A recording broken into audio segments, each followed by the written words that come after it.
Good day, mates. We are the Oddset. I'm Haikal, Manchester United supporter.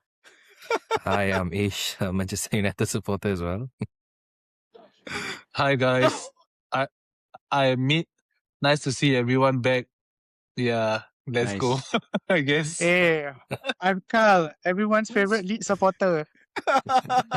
Welcome, guys. To game week 32 roundup. Finally back after a short stint, loan spell away. How long was your loan? How long was About- your loan for? Bro, I think it was like Close a to 2 month. I months? think my in-laws were here, so I had to, we had to go and go on our short holiday. Yeah. But now I'm With a back new look. Yeah, with a new look. Looking like a super pro club character from FIFA. Super excited. How you guys been? Man? I think Fantastic, for guys. KL has been Definitely lah. fantastic lah. What For a sure lah. For myself, I waited 24 days just to see my team playing like that was next level shithousery lah, I feel, from United. It's mad lah.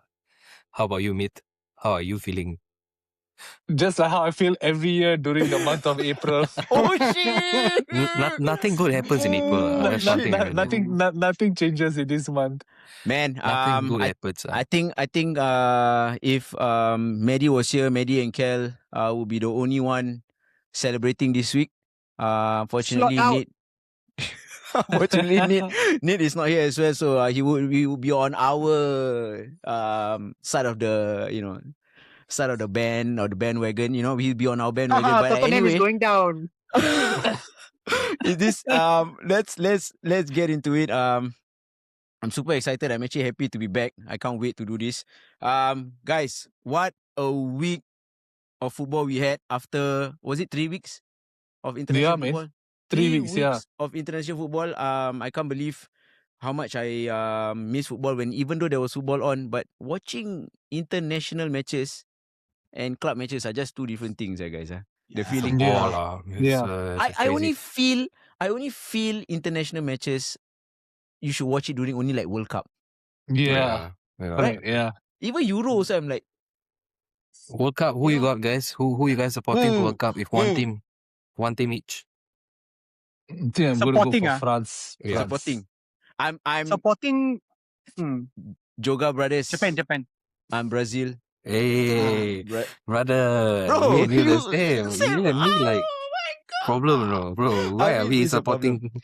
It's a problem. Why are we supporting these kind of clubs? They will let us down. Enjoy. All I can say is enjoy Martinelli, guys. Oh Yeah, my, days. bro. Martinelli might not even play, bro. We'll see. But we'll keep that for the World Cup. Hopefully, maybe we can have a World Cup episode as well. We'll see. And I don't know. Maybe we can figure something out. But back to business. Game week 32. We're gonna keep the freshest game later, because I think that's quite juicy. But we're gonna go to the top of the table first, bro. Go top of the table first. Actually, Haikal, before we begin, right, I would like to tell you this story, okay? So, Okay, let's go. Just now you're talking about loan, right? How about you were away on loan? Yep. Okay, so there's this Nigerian club, right, that loaned the player to another club, and that club sold the player. How? Bro, Are they making money? Bro, it's Oh next my level shit house. I've never heard of anything like this. But then I was watching this podcast at the time. What was the Fulham player last time played for Arsenal? Iwobi. Alex Iwobi. So he was a part of it. Then they all lost it because they know it's the truth. Can you imagine, right? You loan the player and the stupid club sells the player, bro. And this actually, when I fact checked it, I can't remember the name of the club. It's a second division Nigerian club. It's hilarious. Oh my god. Okay, we'll just get back to business. Sorry, guys. That's Just found it hilarious. Earning some dough from other people's wallets or pockets, Mad. But anyway, let's go to the top of the table. Arsenal versus Bournemouth. 1 Arsenal, 2 Bournemouth. Mate, we'll let you take away. Go for it, bro. Do you guys have any questions or not before or would you all like me to just I believe talk about it? there will definitely be some burning questions, lah, bro. Okay, I'll just talk about the game. Yeah. and Let's everything first. go. Yeah, go for it. So I personally felt that it was a punch on the face, like what Arteta said. It wasn't good. The result wasn't good. I didn't feel that we played so bad. I felt that attacking wise, we didn't have much penetration, and it kind of came to fruition in the end that we didn't get any points. Man, it's. Usually I'm very, very critical of the team. I'm very, very critical of the manager. I'm critical of a lot of things, but this time round, I honestly am quite lost for words, to be honest, because um, I didn't think it will be possible. I really didn't think that I will be in the position that I am in today. I really thought that the league was more or less done. I felt that we will not throw it away from the position we were in, but it very much looks like the boys are doing everything possible to actually just throw it away again. And yeah, if you want to go into the game detail wise and everything, I'm not going to scapegoat the manager. I don't think it's the manager's fault. It is his fault to a certain extent. I'll talk about that in a bit, but I just want to talk about one player, Kai Havertz. How is this guy a professional footballer? How is this guy a professional footballer? He couldn't control a ball. He couldn't even hold onto a ball. He couldn't even inject any pace in the game. He was a bystander, and playing with him feels like playing with 10 men most of the time. I do understand a lot of top managers, Tuchel, Arteta, and Nagelsmann, rate him very, very highly. They feel that he really he's a very intelligent footballer. Yeah, I don't know, because I do not have that level of football pedigree to understand that. But I, as a fan who has been watching this club for so long, I mean, our eyes can't deceive us. He's really, really poor. I thought Bournemouth did really well. They knew what to do. Man City kind of gave a blueprint during the Carabao Cup finals on how to actually break Arsenal, where you don't actually press Raya, but you actually press the centre backs.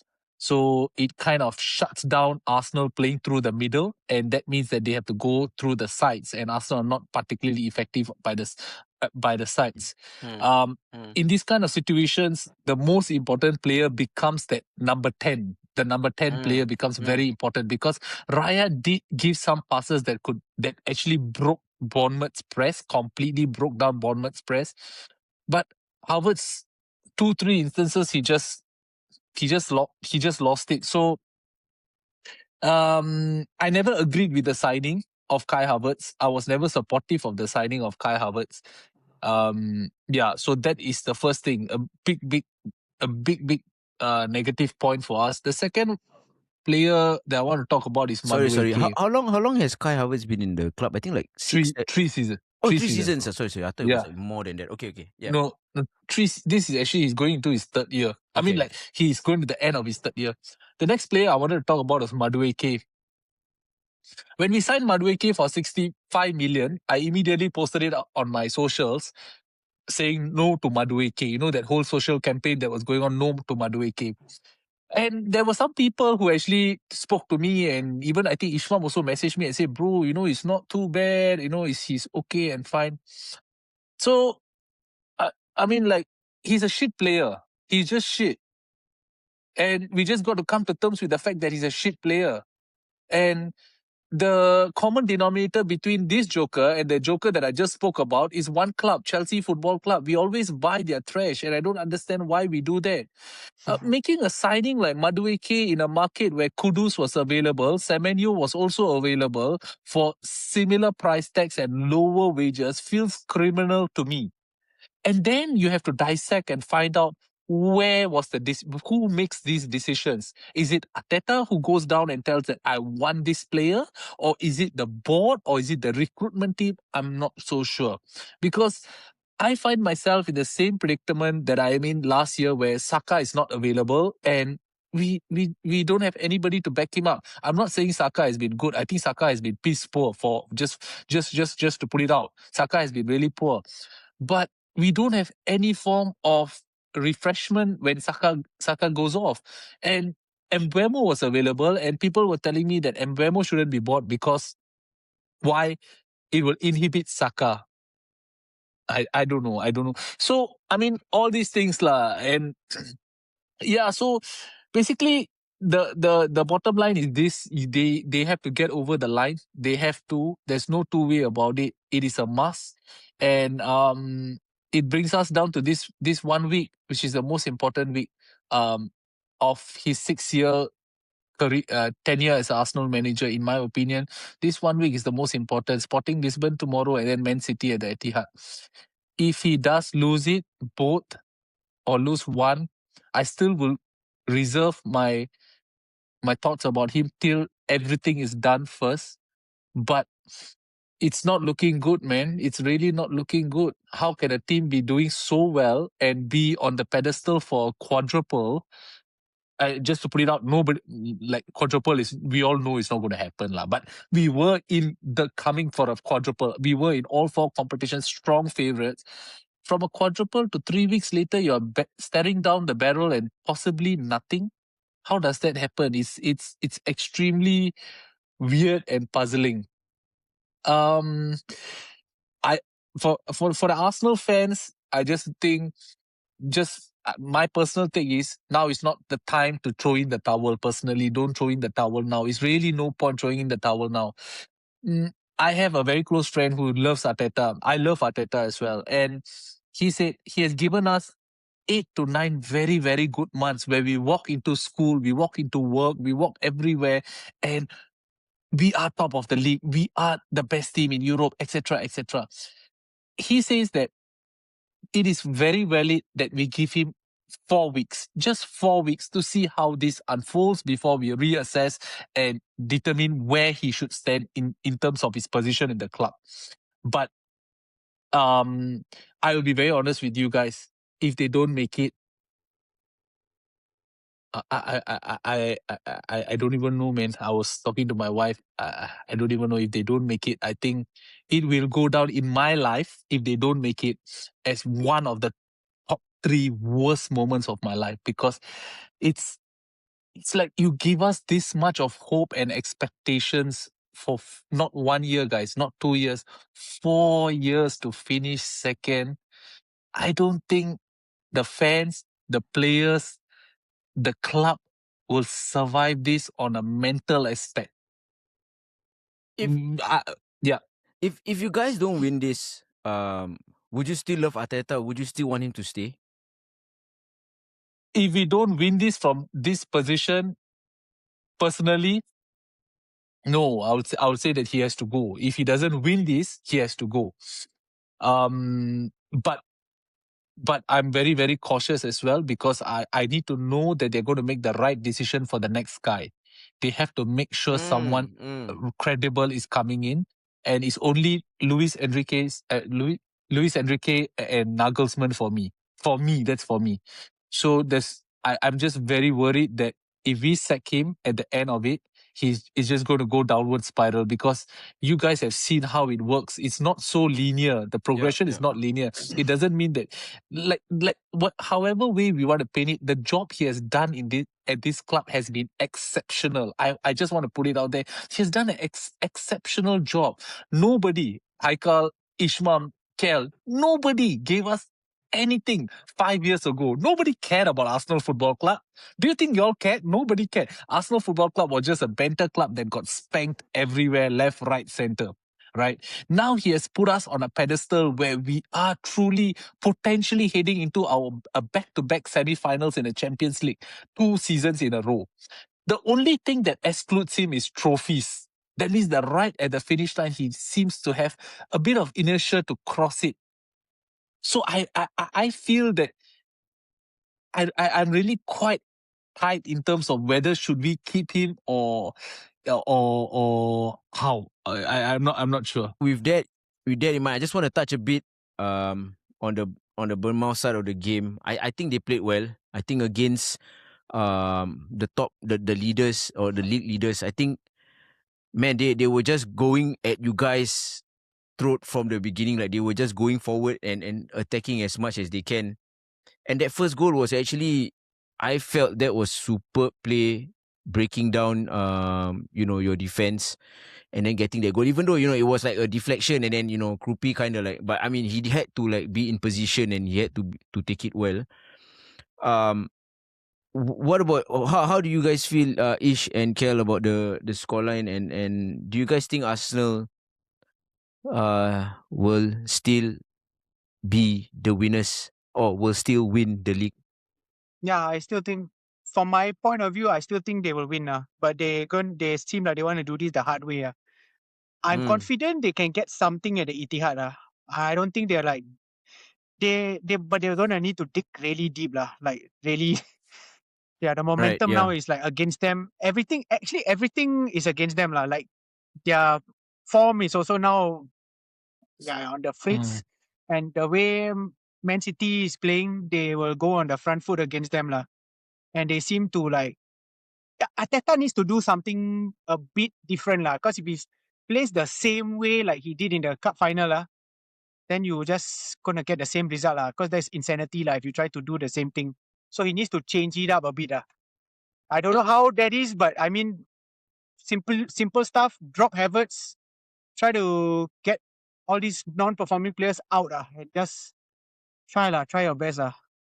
Hopefully, Actually, yeah, bro. I think I agree with Kel. I think there has to be a plan B, bro. Like, you know what I mean? Yeah. Like, if there's no, like, the plan A, like, especially the last few games in the Premier League, doesn't seem like it's really working, lah. Somehow City will know how to bring you guys down, right? Like, there's this crazy stat which said, like, Raya had, like, 49 passes or something like that during the game. Second highest, right, in the game. Second highest in Players, the game. And there were actually, over the last few weeks, there are a lot of videos of, like, players like Odegaard, Rice, right? Like, it's a lot of, like, actually they can turn, but they rather play the pass with the ball back. And instead of, like, like turning and trying to go at it, like how you mentioned just now, Havertz as well, right? Like, I just don't know what is happening, but I hope that pressure. I think it's a pressure. like, it's I hope not. Maybe it's getting to them a bit, the pressure. But I think if, like, for example, if the Etihad game is a draw, right? Like, I know they will then go on to win the league, lah. Yeah. But it's very scary because your kind of whole season depends on this one. Yeah, man. This is exactly what. Sorry to cut you. This is exactly what Man City wanted. I have a Man City fan, and this is what he said. Man City friend, not Man City fan. But he basically told me this 3 months ago. He said he wants to go to the Etihad on 18th April for a shootout. And I didn't want that. I wanted to go on 18th April where we can lose and still the league is more or less comfortable. So they have got what they want. We have to understand that this is Man City's speciality. They like to be second all the way and chase you down. And once they smell blood, they will eat you up, and they will eat you up good. They will eat you up alive. So in this situation, the only thing we can do is we have to take a long, hard look at ourselves in the mirror and ask ourselves, how did we put ourselves in this position? Because this is not the Man City of old. We have spoken about it in the pod many, many times. This is a Man City team that is still trying to reintegrate summer signings, even winter window signings, still being integrated in. They have had patchy form. They drew with Forest, they drew with West Ham. They have not been, like perfect or anything. So the fact that we are sitting down here today and still not being sure whether are we going to win the title means that there are a lot of issues that have not been addressed. And another thing I want to pick up on is, like you guys know about me. When it comes to the manager, I'm critical about him. At the times, I'm critical about him. I'll repeat myself again before Arsenal fans, tell me that I'm not backing the team or the manager. I'll repeat myself again. I thank him indefinitely for putting me in this pedestal now. But I cannot thank him forever for being in this pedestal. Otherwise, we cannot call ourselves a big club. A big club will not be saying, I'm happy, second, good. Yeah, fine, let's go. Yeah. I cannot thank him forever. So the fact is that there have been glaring mistakes. His talent ID for attacking talents has been abysmal. The attack has been abysmal. That he's on the flip side, his talent ID for defensive signings have been fantastic, but it's all kind of starting to dry up a bit now. The goals are starting to be leaked. The set pieces are drying up. The whole. I get a feeling that, oh shit, we are actually getting found out, and I don't know. I don't like what is said. I can't put my finger onto what is the exact reason. The common theme is fear. But what are you fearful about? You're 9 points ahead. If there's anybody who's supposed to be fearful and play under pressure, it's supposed to be City, where their room for error is zero. Pep said it in his press conference. They have to win every game. And did you guys see how Chucky spoke in the post-match? He spoke like he is at the GW32 festival. He spoke like he's not in a title race. He spoke like he's, at the street soccer court and, let's see who hits the tiang next. That's what he spoke like. Also, sorry, I'm just gonna cut you mid. Also, don't forget, Pep is he is a mastermind at like playing this kind of politics and games, and he has been doing this so long. And of course Arteta being was under him and stuff. He knows like the press conference where they're asking him like, oh, what should Arteta do? He say, I'm not gonna tell him. I'm not gonna tell him. For the Carabao, he's pretty. Pep has done this. He's been in this position, so we gotta understand how dangerous that is for you guys as well. Sorry, I was cutting you there. Yeah. No worries, bro. No, I 100% resonate with you, bro. Like what you said is true because Pep knows what he's doing. He's not. I always say when Pep comes out and sings compliments about you, you better start shitting your pants because it means that he's going to catch you already. It's when he does the opposite, that's when you know, okay, I'm a threat. So I just feel that there's no reason to be fearful. And I'm like, some things like to speak about the manager, right? You in your press conferences, you are asking us to bring the energy. You're asking us to bring the noise. You're asking us to bring our lunch and dinner. Make sure we are there early. We are all doing our best. All of us are doing our best. We really are. But doesn't that apply to the team? The team also has to give us something back, right? We can't just go there and make the noise and then be treated to such bad performances, bad football, and then hope that, hey, you know what? I don't understand, man. I don't understand like why he keeps calling for the fans to be more involved. I can tell you Arsenal fans are one of the strongest group of people alive in terms of football fans. Because if you are still now surviving it, it's insane. The amount that we get, amount of hatred that we receive, the amount of criticism that we come under, which for a matter of fact, rightfully so. Because when we win, we give it. So when we don't win, we must be able to take it. But then I look at my manager and my team and say, give me something back. Just give me something back, like something to bite on. But if you don't give me anything, then the whole process, the 5-year process that he was talking about, it means nothing because at the end of the day, it's about the trophies, right? It's not about how well you played, this, that. Nobody cares about. No one's going to care you won 40 out of 50 games or whatever. No one's going to care. Bro, no one's going to care. Exactly. Same thing about the Champions League. You think people are going to come out tomorrow if we get knocked out by Sporting Lisbon and say, hey, you know what, don't worry, group stage you are top. You are a good team. You're a good team. Nobody will give cares, two craps about that. At the end of the day, is where you finish. So it's a very, very tough position he has put us under. And I'm going to back him. I'm going to back him till the season ends. And then I'm going to revisit the whole situation and then take a call on what we should do next and everything. But yeah, man, it's tough. It's tough. Really I just want to chime in something. And I'm going to be critical on Arteta, because I mean, backstory, we have our group chat and this week me and Meet we were bantering a little bit. But it's all good. It's all in good fun. But I'm going to be critical of Arteta a little bit. I think, you mentioning that he's been on the pedestal, putting you where you guys are at is amazing. I think Arsenal, I think before, let me make it this clear. I've never hated Arsenal. Arsenal was to me a fierce competitor. I always was fearful of Arsenal whenever United play Arsenal. So I've never hated Arsenal. But I just want to be a bit critical of Arteta because, you know, it's been a recurring thing now because he's now known as one of the most memed manager in the world because of, you know, all his training videos and stuff like that. You know what I think he should do, and this is coming from you know, from someone who do not support the club and is, you know, we are rivals and things like that. He should do what all other managers do. Don't show these things that he wants to, you know, that he's doing with in training sessions, and don't show it to the media and don't show it to people, and then keep it behind closed doors and things like that, so that he doesn't get all this heat on him. You know, I feel it's unnecessary heat when, you know, you are meme more than your players. And I saw this video. Ferdinand was saying how, you know, your players are definitely, as a player, I would feel if my manager was weird, I would feel and I would, you know, talk with my teammates and this would affect things and stuff.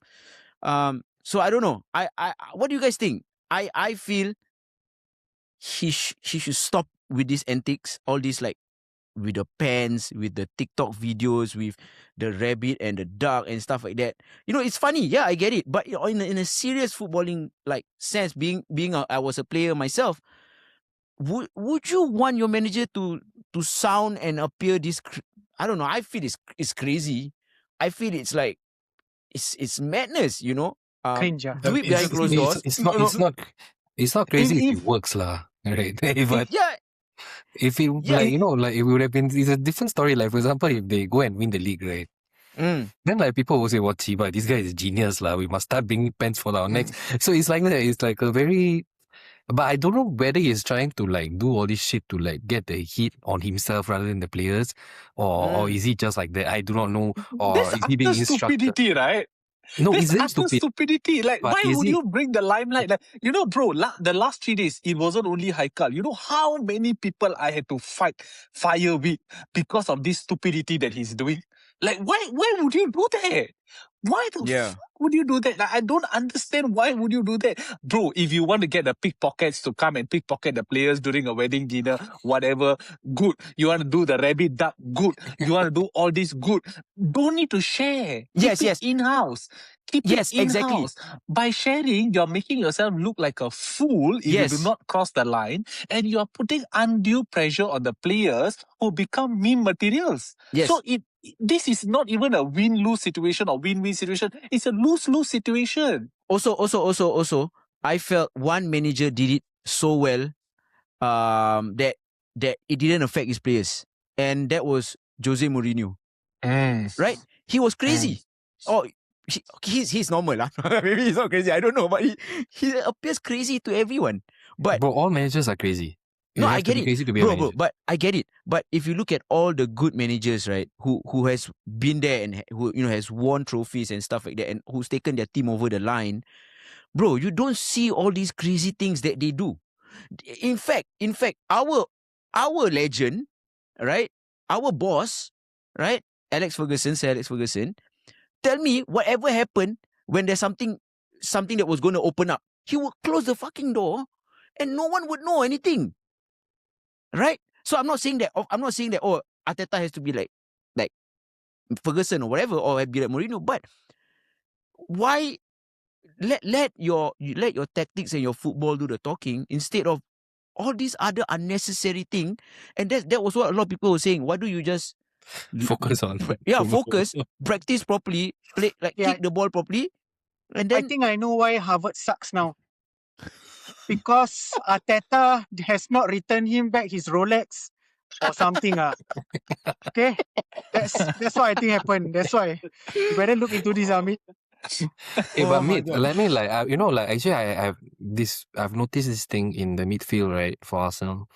So when Zubimendi came, right, I actually was like, wow, fuck, what a signing, man. Like, I think he's quality. Like, he was quality in the Spanish league, right? Sociedad, he was from Sociedad, right? Was he from Sociedad, Real Real Sociedad. Sociedad, yeah. Yep. So Sociedad, when he was playing for Sociedad, like when he was coming, I went to check his videos. That guy looked amazing, you know. But then I realized there's a flaw to his game. If you press him hard enough, right, or just press him right, fella will wobble. And that makes it very, very difficult for the midfield to progress up, because if you press your CDM and if he panics, actually he kind of can see like game by game he's like losing his confidence more and more and more. Right? So I feel like even starting Norgard instead of Zubi, right, might be a plan B kind of thing, you know what I mean? Because with Zubi there, I don't know what you feel, but I've had this observation. I've noticed the games I watch for Arsenal, right? I think like they know there is the pressing trigger, you know. Yeah. The moment he gets You the were ball, shaky right, that game, so Can I just ask something? Sorry, just ask something. Yeah, go ahead. Yeah. Bro, you think right? Okay, you as a fan, right? Do you think you know when the match starts, right? You know your first 11, like you already know, right, what he's gonna put out. Yeah. So you think the other guy will know? I think he's reaching to that point right, where the other opposition team manager already knows what Very Arsenal is gonna put out. predictable. So predictable. Yeah, like it's there. Like what Ish is saying makes sense, you know, like change it up. Suddenly it's like Norgard on the pitch, the other team like, oh shit, Norgard playing. Okay, need to No, change it a bit. it comes down still to the fact of the matter of fact that they are all fearful. They are all just very scared. The first thought in their mind is not to progress the ball forward. It's actually to pass it back to the defense and then build it up from left to right. So that's one thing. Another thing is the fact that I personally believe Arsenal's best midfield, which has ironically never been even done once the whole season, is Declan Rice as 6, Martin Odegaard as 8, and Eberechi Eze as 10. I think that'll be a very, very nice midfield. It's a bit lacking in terms of physicality, but we can still neutralize that because we still have got centre backs as full backs, you know, so they can invert. Man. But bro, would be so why good. would it not work? Like for example, okay, it's game by game, right? If you play Newcastle, you cannot do it. But if let's say you pick City, who play a single pivot, why you cannot play a single pivot? No, bro. Okay, I'll answer this question, right? It'll answer all the 3 questions that you guys asked. Mikel Arteta, you all have to understand, is a percentage manager. He plays the percentages. He plays the margins. He goes and looks at statistics and realizes over a span of 40 games, if I play this particular way of pragmatic football, I win majority of it. Which is why we don't get smacked up like 3-0, 4-0. Never happens. Always is the one goal. He is a percentage manager and he plays fine margins. The problem with these fine margins is, in a title race, if you have another team that is just exploding out and not playing percentages and saying, you know what, you want to go? Let's go. Let's box. Let's do box. Let's just spar. Let's see who comes up. Okay, let's just go for it. And that's what City is doing. And I feel that kind of answers all your questions, right? Yeah. Do you think it's Pep's fault for this? Because he understudy under Pep, right? Oh yeah. No, but Pep has always evolved ever since his first. Yeah. You know what I mean? I know. But the thing is, maybe he's like still stuck with the 20. No, yeah, exactly. Maybe when he was learning, maybe he was understudying with Pep. All he learned You have or to he evolve took also, was this you know. percent. Yeah, exactly. So right, I think right, it's very sad because you know why? I agree with me totally, man. I was so excited for Arsenal's Eze signing, and I feel that Eze would is the person to help unlock with support from his 2 midfielders, which is actually Odegaard and Declan Rice, right? But like it has never happened. And here's the funny thing. Here's what I'm thinking, right? As someone who's like on the outside, you must be seeing something in practice in your training that showed that this guy is a baller. But you're not using it because it clashes with your tactic, and then you don't want to change. So that's where the problem to me like lies. You know, like why would you not try something? Because you know now he's being found out that he's going to change. For me, right, you that is too late. When you start to leak and then you start to do something, that's a bit too late for you to like do anything. You know, it's gonna slowly crack and then it's gonna get bigger. And we've seen that at United. I've seen that at United. You know, the crack gets bigger and bigger, and that's it. You know, one day you're gonna crumble, and that's what's happening to one of the teams in the league right now, right? So I feel Arteta is actually, I don't know, I personally feel he is a problem as well. And he's not addressing his problem. Instead, he's doing all these unnecessary things. And then like taking all that like, oh yeah, it's me. I'll support the players. And then like, bro, but like you're not changing anything on the field. People can see. You know? That's the problem. It's extremely weird because he leaks out useless information that just puts a target on the players and then increases the pressure on the players, and then the players get fearful, and then they play backward and sideways passing, and then we lose. Yeah. No, it's It's a actually damn bloody cycle. It's a cycle, bro, and like it's a vicious cycle, man. Like, and it's now it's not the time to be pragmatic. I feel like if I'm him, right? But I know 100% he's gonna be fucking pragmatic about this. He's gonna do what he has been doing, right? No, he can't. I reached the point where I feel that he just can't play the what is the opposite of pragmatic? Like expensive. expensive. Yeah. I just have reached a point where I realized that this guy cannot play expensive football. No, bro, you see, he's not that kind of manager. He doesn't have the. No, we were Yeah, sorry to cut you, bro. So we were talking No about problem. how Arsenal plays in the Champions League, correct? Yeah. In the Champions League, they Yeah. are completely different team, right? But against Yeah. Sporting, I don't think they were a completely different team. They were doing against Sporting. I think I was watching bits and pieces lah, but I think not much chances were created. I mean, it was boring, pragmatic football again. Yeah. When it's the crunch time, but when it was not the crunch time, you guys played wonderful football in Europe. So what is Pressure. that? It's the You know, ball in like the the head. pressure. The thing is, like, if you let this get to you and you start playing the way you have not been playing there, what result do you expect? Because you see, our cup games is very different from league games, right? Cup games, one bad game and you're fucked and you're out. In the league, maybe maybe we draw, but we win the next game and stuff like that. And that's what happened in the Carabao Cup finals as well, right? Like, I would say it was quite a convincing loss, but from you guys, right? And why would you change something that's working? Right, that's the thing. Like, in Europe, that has been working, and then suddenly you change, and then you find yourself, oh shit, I'm not creating chances, I'm not doing anything, and then you find yourself in the whole damn cycle again. Tomorrow, if you all lose, right, finish, bro. I think it's going to be the end of the road, lah, for him. Maybe Tomorrow, if we get knocked out of the Champions League, and we also don't beat City, then I think it's just curtains lah. But it's weird, man, because I was angry when we lost the finals in the Carabao Cup. I was quite pissed off. I was pissed off when we lost to Southampton. But the Bournemouth game, I watched it with my Arsenal mates, and at the end of the game, we were all resigned to the fact that the title is gone. Damn. But we were 9 points clear. So insane. it's a very, very weird thing. And I think it's just something that this club is just meant to do this. Like, I always don't entertain this thing about bottling. I don't really, I don't think it is. But what I can say is this club's mentality and culture is that they will never ever win it. They can't win it. They can't win the big major honors. Have faith. So I really hope I'm proven wrong. Like what I told you guys, I'm still trying to stay positive all the way till it's done, because no point for me to turn my back now. It's one more. Yeah, City is on Sunday. What's the point of me turning my back on the manager, turning my back on the players, and not giving what I can? But I can tell you something. Myself, a lot of fans, we have done our best.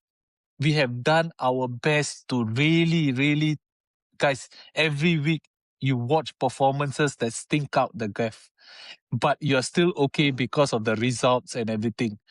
Some games at 3 a.m., I literally am using my phone, at 50 minutes, scrolling through TikTok, scrolling through Twitter. I've never done all this before, You can ask Ishmam. During Arsenal game, there's nothing that will distract me. So it's weird lah. So it's season defining. It is season defining, and let's see how it unfolds. But I'm telling you all, the poor performances and the way you play and all this meme shit that he's doing and all these things will only be okay if you win the league. If you don't, you are dead. You are dead. You have become a laughing stock. Guys, I have a horrible feeling, guys. No, you know something or not? You guys, if it was Man United's manager or Leeds manager or what, we will be calling it out also, Yeah, for So, sure, yeah. so it's yeah lah. So that it is what it is. Because why we're calling out, because it's not like it's like it's not like a one person who says it. It's like everyone is like saying it, So I don't know. Yeah. I just feel it's just unwanted attention you should your football should do the talking, and then from there, when you have all these stupid memes, people are not going to care about your stupid memes, and they're going to be like, what? Like Arsenal is playing like amazing, trashing opponents left, right, center, that kind of thing. Then you'll be like, all these memes, right, will be like, I don't know, like what Jose did, he proved people wrong, So I don't know. I guess I just feel it's really unwanted attention. Anyway, The only way for Arsenal to win is to win. Yeah. That's my closing statement, guys. All right. Any guys, Ish, Kel, any more for this Arsenal segment? No, I think Oh, yeah, we did a good job in explaining what the fuck is happening with the club. Go for it. One last point I wanted to say.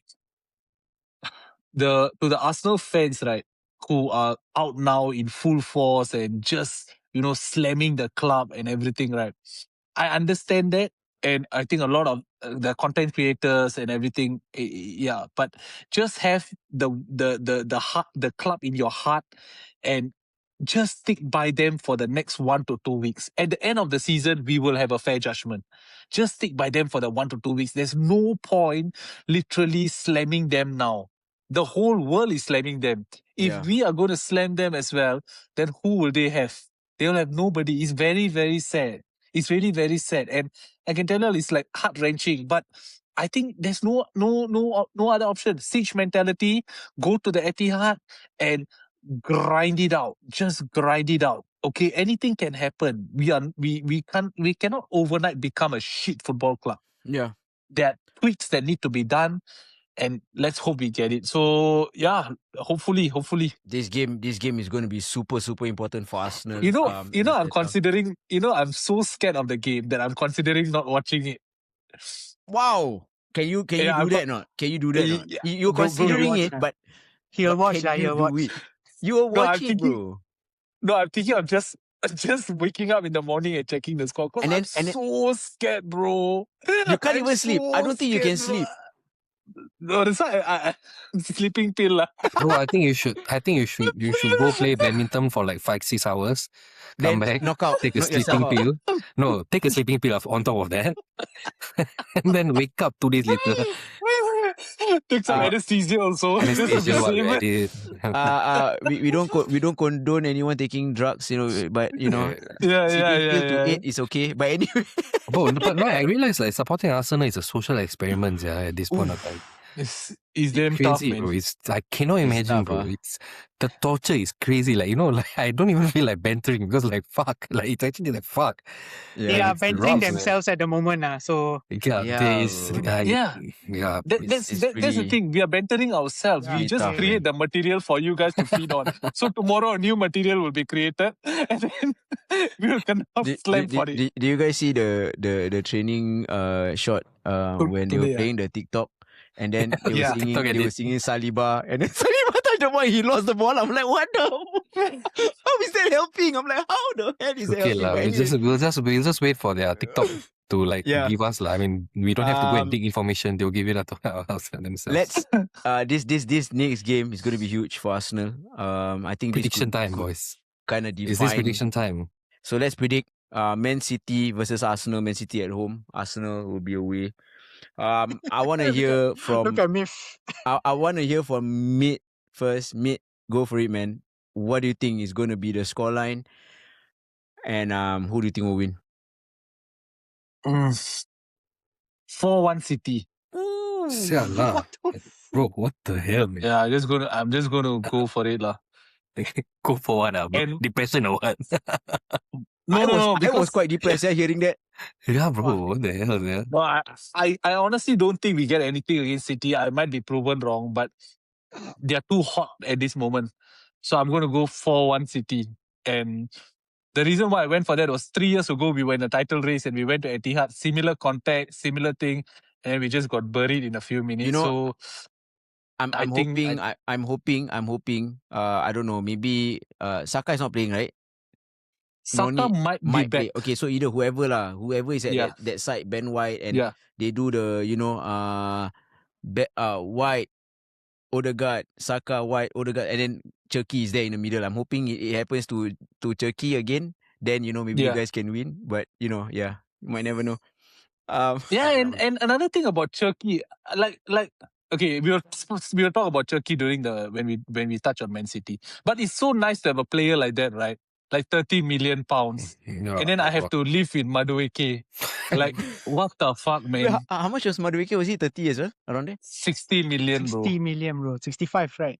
It's okay, we paid nearly 100 for Anthony also. Oh wow! I mean, we got a fidget spinner for 100 mil, guys. So I'm the OG fidget spinner. 60 mil. Okay, Ish, what's your prediction? Wow, bro, I think I'll go with 2-1 City lah. I think when we close out, Arsenal. Mate, you just said Arsenal doesn't get smacked up, and then you said 4-1.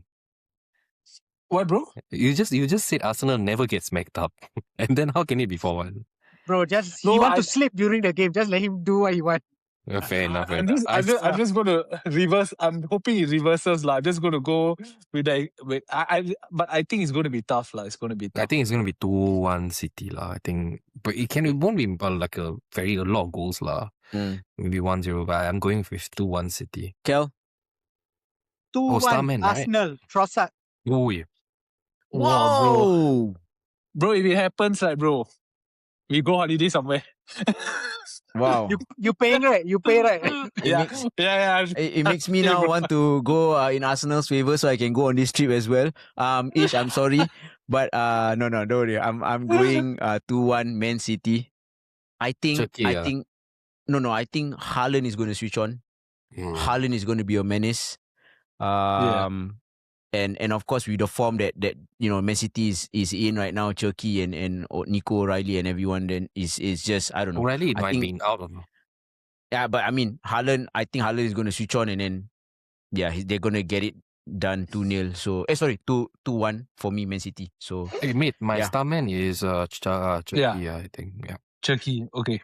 Mine is going to be Haaland. Got it. Okay, got it. Kel? Mine is Trossard. Mid? My starman is going to be. I'm going to go for Gabriel. With the hat-trick. Gabriel. With the solitary one goal. Okay, let's. My mind is gone. Not even a header, 30-meter stunner. Let's start. Let's move on to some other games that were going on. I'm just gonna mention some games first. Like normally we do it at the end, but I'm just gonna mention some games in between. Just try something new. West Ham big win for survival. Against Wolves 4-0. Kel, our resident West Ham hater. Yeah, exactly. Brentford and Everton shared a point. 2-2. They were at the GTAC, right? Brentford. Yeah, GTAC. And Burnley lost to Brighton at home, 0-1. What's new? Before I go on to some other games, let's touch on a game. Unfortunately, Maddie is not here to touch on Liverpool. But Liverpool versus Fulham, they won 2-0 finally. What do you guys... What do you guys think about the game? Is it actually straightforward? Kel, you got a message? Is it Mary asked you to give a message or something? It's the usual message of that ball fraud slot out. Yeah. I guess you know it's a fluke. That 2-0. It's a fluke. I just have one thing that I feel very uncomfortable with. Right? With Liverpool at the moment. This relationship that Slot has with Gakpo, I just feel very uncomfortable. Like he has something, bro. He has something on him, lah, bro. Yeah, it's giving me these signs of when I was playing football in Singapore. And like all the clubs I was playing under 18, I was trying to play trying to play prime and everything. It's just that favoritism thing just doesn't sit well with me. Like, so I just feel uncomfortable with this slot and Gakpo thing going on. And I feel Gakpo is a horrible player at the moment. So I don't know. That's just my take on Liverpool. But gotta give it to Rio. Kid is amazing. How old is he? 17? Right? 16 turning 17. Yeah. Don't tell Twinkle Chelsea. toes. Right? He's the youngest goal scorer as well at Anfield. In the Premier League and beating Sterling. Do you guys feel Gakpo should not start and Rio should be starting week in, week out? I want to know from you guys. No, but like the thing is now, like it has become to a point where if he cannot start Gakpo on the left, he'll start him as a striker, bro. And it's damn psychotic. Like, should so he just be left out? Gakpo? Yeah. 100%, man. Like at the form he's in, actually, like this kind of players, I feel when you're out of form, as a manager, what you should do is you drop them, but then you bring them on as sub. Then if they do well, then you start them again. That's how competition breeds it drives up your compatibility, not compatibility. What is it called? What's the term I'm looking for? Yep. Competition drives up the competitiveness and the standards of your club. It's supposed to be like that. You shouldn't have someone who is out and out starting all games. What happens is he gets a bit comfortable because he knows that he's undroppable. So even if you drop stinkers, it doesn't matter because my manager loves me and I have his nudes. That's why he has to start me. There's something, bro. I don't know. He probably has his bald nudes or some shit, bro. Like it's not. What other explanation do you have, bro? Oh shit, bro, that sounds gross. Oh my god. But I'm just saying. This shouldn't happen. This shouldn't happen in football, guys. Let me make it Only clear. at Chelsea Football Club. What the hell? No, but like, dude, like, I wanted to say something about this Rio, man. Like, so I actually love wingers who are like that, take on players and not just look back and pass. You get the comfortable pass and all that. So he is actually willing to take on players.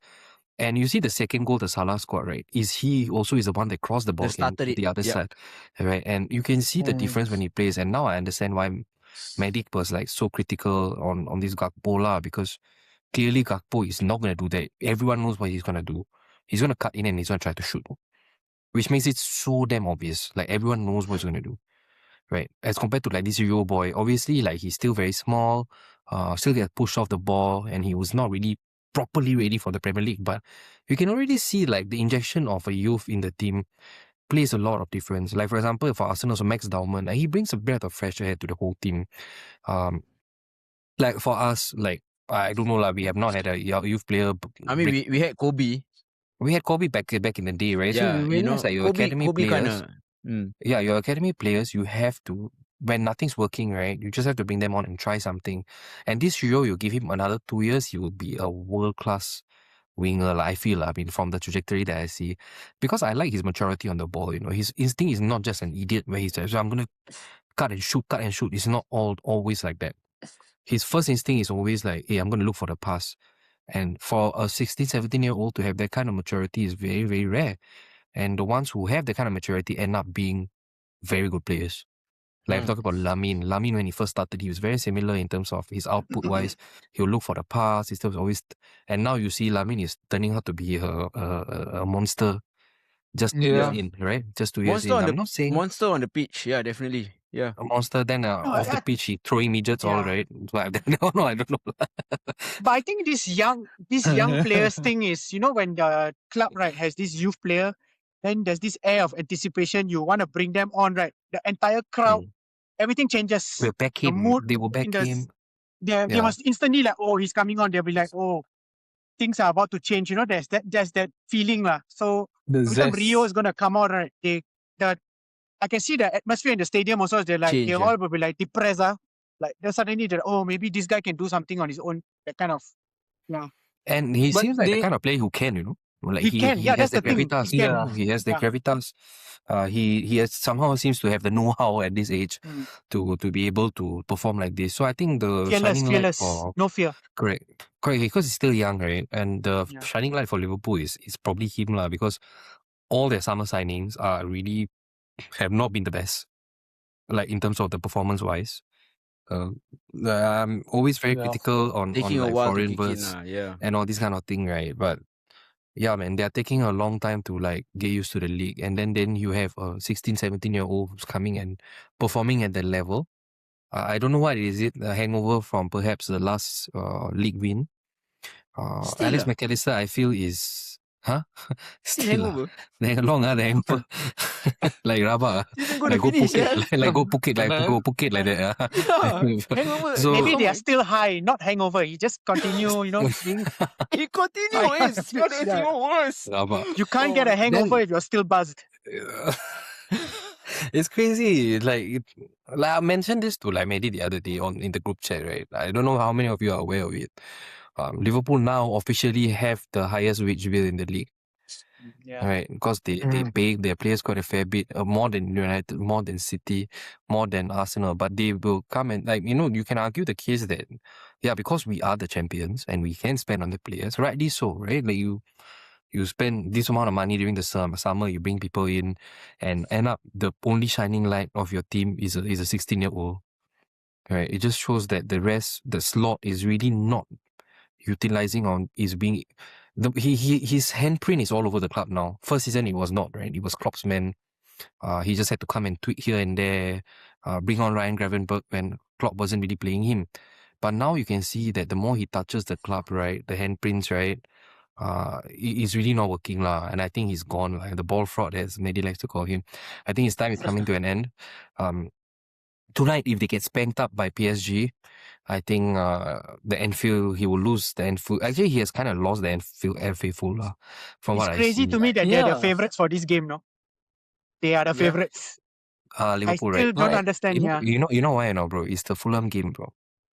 Yeah. The Fulham game, the whole crowd. Actually, you can see, right, right before the Fulham game, right, if you watch a game at Anfield, like, for example, from the TV also, you can see that the crowd has kind of checked out mentally. It's this whole, But you the know, you Fulham never walk game, alone bullshit. The fans all will start singing. I tell you, it's overhyped. You need to put on the field, just prove it, lah. Like, he's 4-2-2-2-2-2. Don't know what he doing. His formation all. Don't know. Get it, lah. But I mean, it's... what? Sorry, carry on. Ish? Oh no, I was saying like if I feel that after the Fulham game, right, these fellas, right, they really look like they are quietly confident, that Yeah. they win this game. And honestly, do I doubt them? No, sir, because they have the European pedigree. They'll win which game? Like the He think tonight's game. PSG, bro. He's talking about PSG. They think that they're gonna beat PSG. No, it's not they think, but I think if you tell me that they can beat PSG, I would not be surprised. That means they don't go through, lah. They don't go through, but they win by an odd goal or what? That's what they're saying? No, as in like they Go might just go through, bro. I wouldn't put it past them. What are you? Bro, He's gonna- no way, bro. I wouldn't put it Bro, past them because... do you know Slot the has got passport man, notes of his- Australia? Bro, do you No, bro, he's one gonna thing you have to tear them understand, a new right? asshole. Bro, you see, bro, you see, one thing as much as I not a fan of Liverpool, they are our biggest rival, right? One thing I have to give to them, as also similar to Real Madrid, right? When it comes to Champions League, right? Anfield on a Champions League night is a very different place. It is not like how is it in the league. You like it or not, there are some special teams who are like that in Europe. Like, okay, I mean, Madrid crashed out this time around. But even like the previous seasons, when they had good players, they were playing shit the whole time. Then they suddenly go through. Ish, cannot. And there's only two teams Cannot. What you're saying is bullshit. Cannot. Yeah, the gulf in quality here that's is why- too wide. You need Bro, a I much would want smaller PSG gap. to smack them. But I'm just saying that I would not be surprised if it happens because I know how they are, bro. Liverpool, on a Champions League night, I'm telling you, it's a scary team. I don't know about now, lah. I don't really watch them as often. Ish, but- Waffle, normally, Ish, does he have nudes of you? Ish. Tell me now. Okay. Ish. Ish, normally What's I'm with to you, this? bro. But unfortunately, I can't. I think PSG is gonna smack them. Bro, I want I PSG to don't- smack them 5-0, bro. Don't get me wrong. It will But make nothing else will make me happier. I don't think right now at the moment the way they're playing, the way that Cannot all lah. the things that's happening, Once they I start don't to think. go for brother, the shout out Ishak. Ishak is there tonight.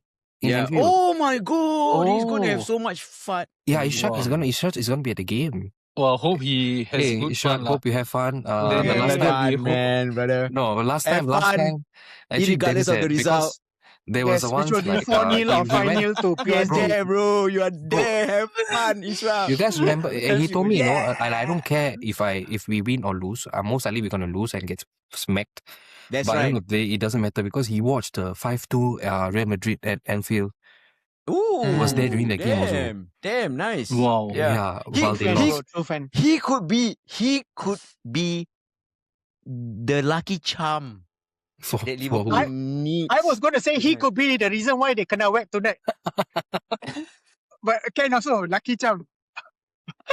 Isra, If sorry, if brother. you are listening tomorrow, rather the results would be out already. At the end of the day, have fun, yeah. Isra. Regardless of the fun. result. Yes, have life- You're fun. there. Yeah, You're there. life- it's not about the result. It's all about the friends we made along the way.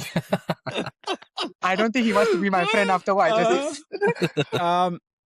Going back to business, guys. I want to ask Meet because Rio is kind of in the similar situation with Max Dauman. Do you think they should start? Liverpool should start Rio week in, week out. Also same thing with Dauman. Do you think Dauman should start as well? Well, you spoke more. I was just going to bring up this point. So thanks for the question, bro. I think it's Lamine Yamal. That kind of a player is one in really 1,000 or 10,000. It doesn't happen every time. So it's very, very important to manage young players very carefully. It's very normal to have a buzz around young players with the crowd, with the stadium, with the club when they're coming on, like what Kel said. But most of the time, they kind of fizzle out. They kind of they realize that, okay, this is really much tougher than expected. The physical aspect of the game, the mental aspect of the game. It's not only the technical aspect. Exactly. So I think it's so important to manage him well. Do not put excessive amount of pressure on that young boy. Allow him to enjoy his football, go through the ranks and go through his strikes one by one so that eventually we get an excellent footballer. Might not be at the age of 17, but maybe at the age of 20, 21. That's really, really good. That's how progression should be. Unfortunately, in today's culture, we are trying to just fast forward everything. I've seen it with Miles Lewis Kelly is the best example. Last season in the Champions League semi-finals against PSG, he was one of the star men. This year, he has completely fizzled out because we were actually trying to pitch him at a much higher level way too early, and we didn't allow him to actually progress through the ranks like how he should, and it kind of can inhibit the players. So we've seen so many excellent technical players. The one name that comes to my mind is Revel Morrison. He was so good, Revel Morrison. But even Kobe Mino of also, course, he is kind of even Kobe, fizzled. yeah, United produced quite a few gems, but Revel Morrison was disciplinary issues, but generally speaking, it's very important to manage them well so that you can actually get their service in the long run for a sustainable period rather than in the short run for just a burst and then they kind of drop off. So actually, I was seeing I'm not sure, England under 16 or under 17 that won the World Cup 4 or 5 years ago, and then they did an article to say where are the players now. And the only player there's only one player playing in the Premier League. Only one, and I don't know who is it. The rest, only one player starting for a Premier League club. The rest are either in the not just making the squad or they just have moved on. So sometimes it's very tough to put too much. It's very tough on them, to put so much of pressure. Yeah, I think you took the words right on my mouth. With this, your thoughts on this, because I feel the same way. I think if it's managed right, then you should play more often, but you shouldn't start him week in, week out, because there's going to be unnecessary pressure unless they see that he can handle it and he personally wants to push himself and things like that. Then yes, but I think they should play more often. Not week in, week out for me, but definitely more often. He has to touch the ball more. He has to be on the pitch more, for sure. They have to manage it properly. So I think that is very, very important. Touching a bit more on Liverpool, Salah scored after since November, was it? And Yeah. he's gonna leave, and also now Robertson is gonna leave. Do you guys think? How do you guys feel that will impact Liverpool? We don't know. Maybe Van Dijk might leave also. Is it? Van Dijk is tied to a 2-year contract, right? So Yeah. maybe he will stay, but like Salah is definitely going. Robertson now seems like he has a verbal agreement. I just found out from the guys. I read it wrongly. I thought he was going to go to Spurs even if they went down, but he's just he will go if they manage to stay up. So do you guys think this would these are the leaders of Liverpool, man? These are like huge players here for Liverpool. And end of an era, I guess. Like yeah, right, it's it's gonna be weird not seeing the Egyptian king in the Premier League. I think they're gonna have like a leadership, like that leadership that drain, like there's a big vacuum. How are they gonna fill that up? That one's gonna be tough for them. Gakpo. Imagine next year he the captain. I think Medi rage quit. Rage quit, sir. Yeah, I think Medi rage quit, bro. Disconnected. Warning by EA. That's what he's gonna get. Bro, it's gonna be hilarious. I imagine. Yeah, I think it's gonna impact them. It will not be the allegations of the nudes. Yeah. But I think it's going to impact them huge. I think Medi is a bit worried. I don't know. Maybe Medi is not worried, but I feel if I was Medi, I'll be worried a bit. These are huge players. And I think Salah has been a very, very important part of the team, or important person in the team.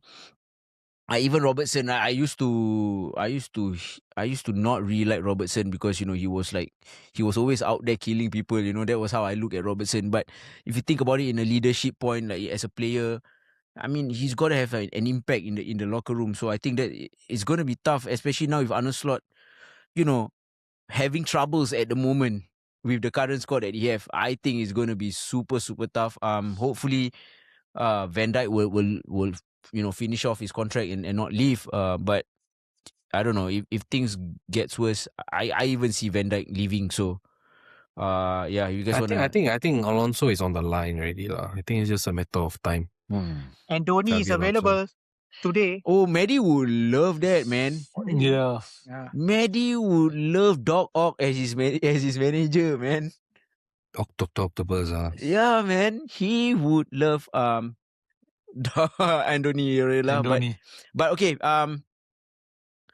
last thing before we move on to the next game, I just want to ask. We talk about the players. Now we're talking about we know where we stand on Slot. I think we all agree. I think including Medi, including myself. I think Slot's time is done. But if Liverpool, because now the 5th position in the league has been confirmed, Champions League, right?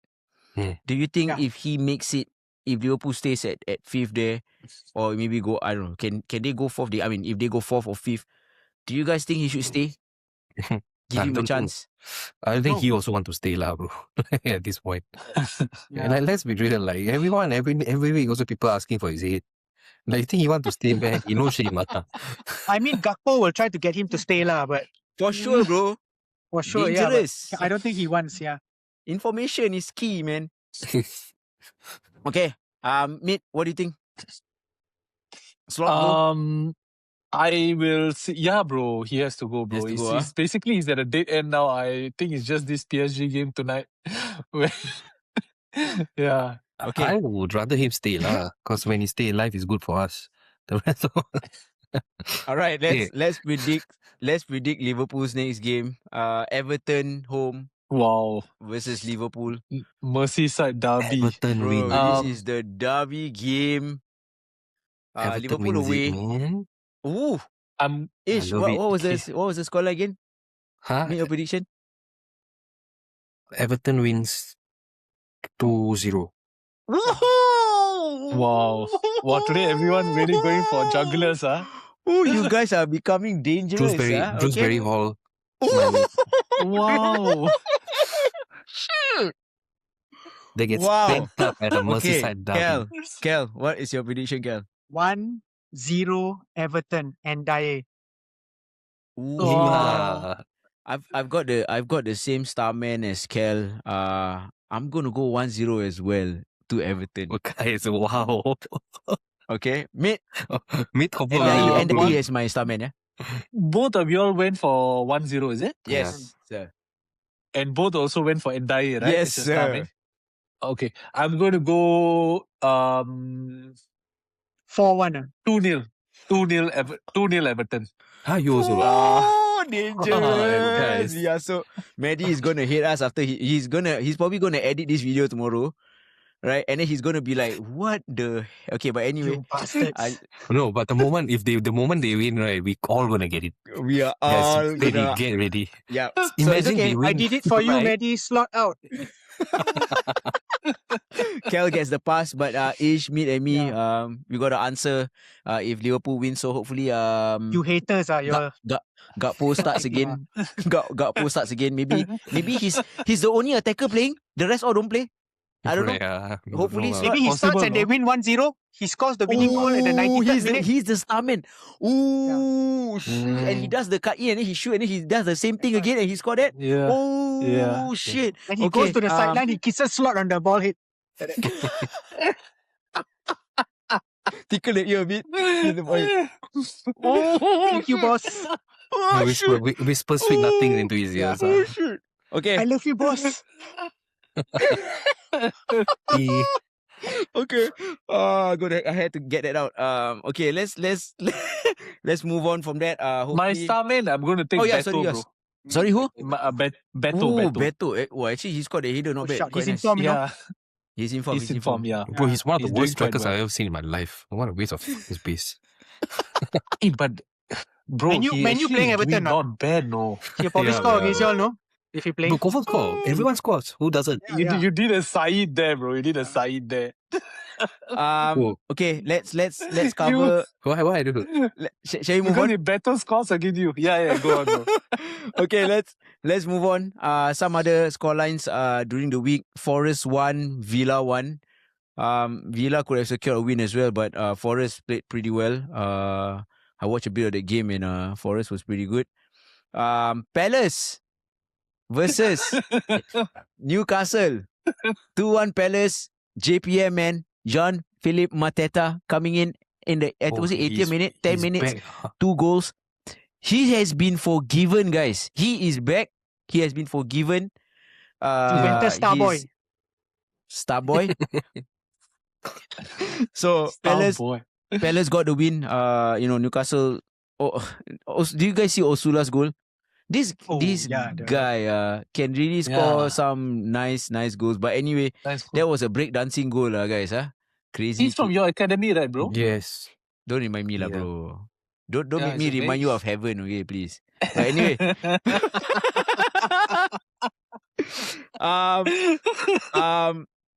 unfortunately, we would love to have a Chelsea or City game. Let's touch a bit on that game first before we move on to the last 2 games of the week. Chelsea went down at home to City, 3-0 to City. Cherki, for me, I think, had a fantastic game. And of course, Nico Riley scoring again. I mean, Clutch. yeah, PFA Young Player of the Year. right, yeah. Clear. 100%. Like what? Clear. I mean, you guys wanna give me some? I mean, I would love to have a City fan in our group and Yeah, we but have we his can't slot. find. That's the problem. Mate, you can ask your friend. Yeah, but Podcast. you know, bro, they are very rare, bro. We can't find. You guys are such rare species. Because Manchester is red. But anyway, anyway, but anyway, I mean, I don't know. I guess that's just how City is supposed to be, man. Like, But to be honest, before the goal, right? Sorry, bro. Sorry to cut you. So before the goal, right? No, go honestly, Chelsea, I felt that they could have scored a goal, though. Like especially first half. Cucurella had the offside. Correct. And Yeah. I think they were sniffing a goal already, But then I don't know what the hell this pep talk, like no pun intended, a pep talk during halftime. So I don't know what happened what during you the did there. halftime. I see what we did. So according to Pep, it's because of the fucking sun that City is playing like this now. He said now because there's sunlight, because the sun is here now. sun is out, right? Sun is out, guns out. Yeah. And that's why he said the only reason why we are playing so well is because of the sun. So that guy is a fucking full of shit anyways. So I don't know what happened This in the is some halftime. Right? Arteta level bullshit, He pulling. Correct, bro. It's some Arteta level shit going on here. And then the players came out, and then you can completely see, right? The first 5 minutes, Chelsea tried to do something. After that, it was complete domination. Nico O'Reilly, time and time again, find himself in the same damn place. One good thing they have is their wingers they can drop like mad crosses in. And they all know where to. The moment they put the ball there, Nico O'Reilly is always there now. They just know, they know where to find. Semenyo honestly has been great, although the scoring output is not as much now. But he's doing his part, bro. He's not as much. He has to give it up a bit because, like, he's playing in a bigger team. He's not. He's now a taking everything by himself. He's a system player now. But the only fella I feel that can do it all right is this Cherky, man. Cherky. Yeah, it's freaking crazy. But dude, you see, they start a stupid one pivot. Only Rodri, and it was Bernardo and Cherky in front of him. Bernardo, the work rate is there, but Cherky work rate and defensively is not there. But then you can see how much they want it. Haaland was at the centre back, trying to get like their own centre back, trying to mark Palmer and like body him off the ball. That's their level of hunger, no. And Chelsea, the second half stood no chance. So now, when you know they are playing only one pivot, right? Liam Rosier didn't do anything to kind of counter it. Because there's ways to counter, like when you're playing single pivot, you were to. But that being said, Rodri is the anti-press machine. He is anti-press lah. Like you press him also, it doesn't matter. Like, but then there are ways to like kind of crowd that the ball not reaching him. Palmer tried. Can see Palmer actually put in a lot of defensive work, but then not looking good for Chelsea lah. In terms of somehow they were at home, right, getting smacked up like that, and overall, City levels above. Really, bro, is like getting spanked, and like they almost found the 16-year-olds at below the Stamford Bridge. Yeah, Kelvin. Let's not talk about Kelvin. The 16-year-olds. Yeah. Let's not talk about it. It's very sad. I felt like Chelsea crumbled. Just like Ish, I think Chelsea crumbled, and I was actually shocked with Caicedo's performance.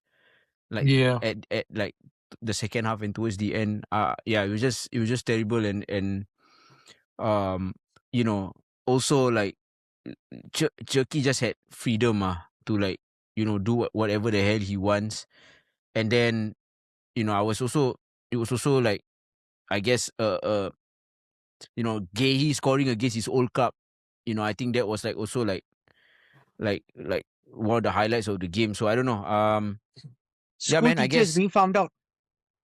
Yeah, man. I mean, what you expect? Like, being found out. Point your beep, go run. Yeah. Be teacher like that. Yeah. What you expect?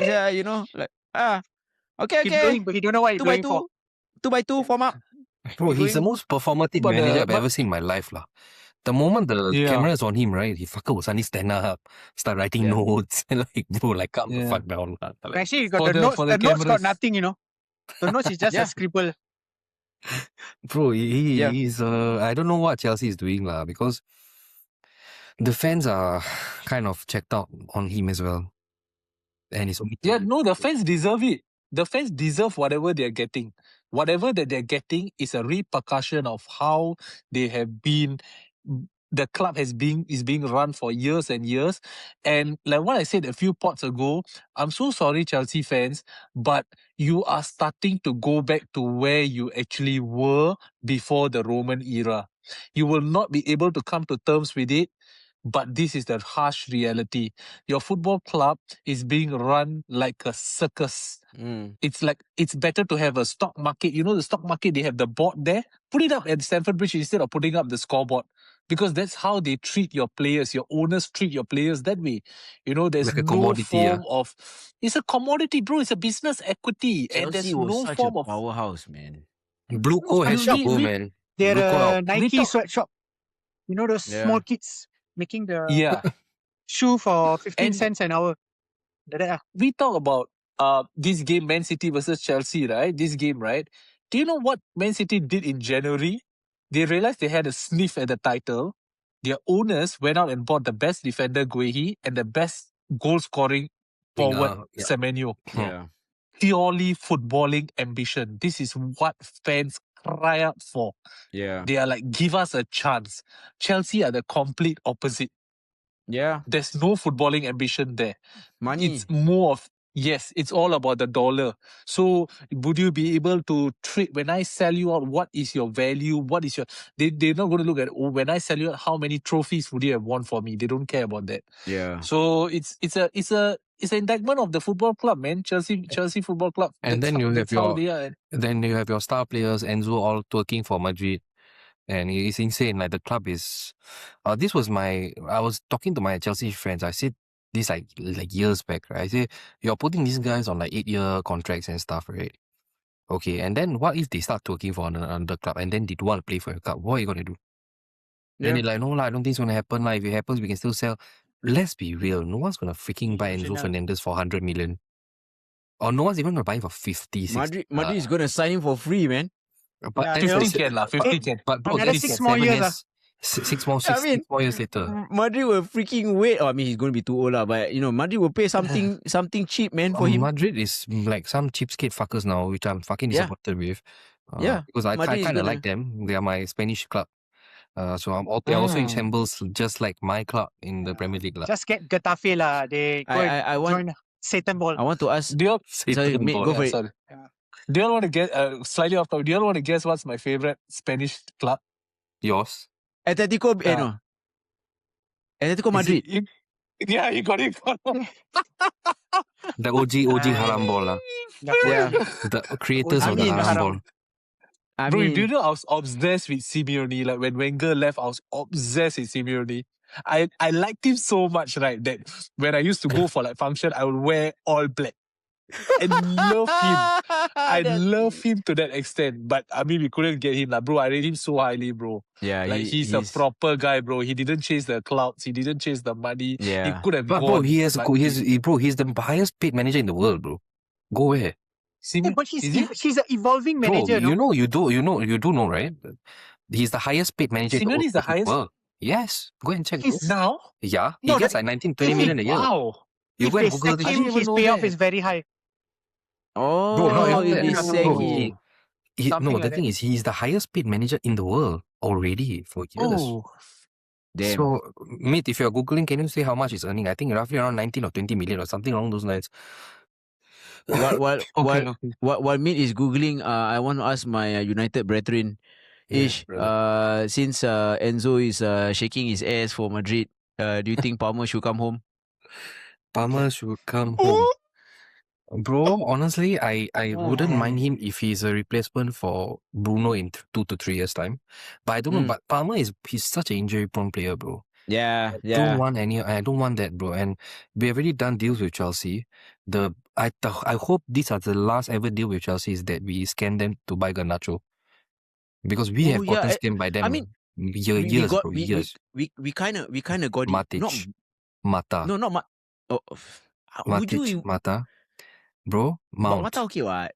Mount. I was saying like the Garnacho and Mount is like kind of balance out a bit. Correct, but we are still net negative in terms of getting scammed. I mean, Chelsea so scams everyone lah. In the last bit of business that we do with these idiots, I hope it's just this Garnacho signing. Yeah, that batch on their Euro. I see a lot of potential in Euro. You can sell.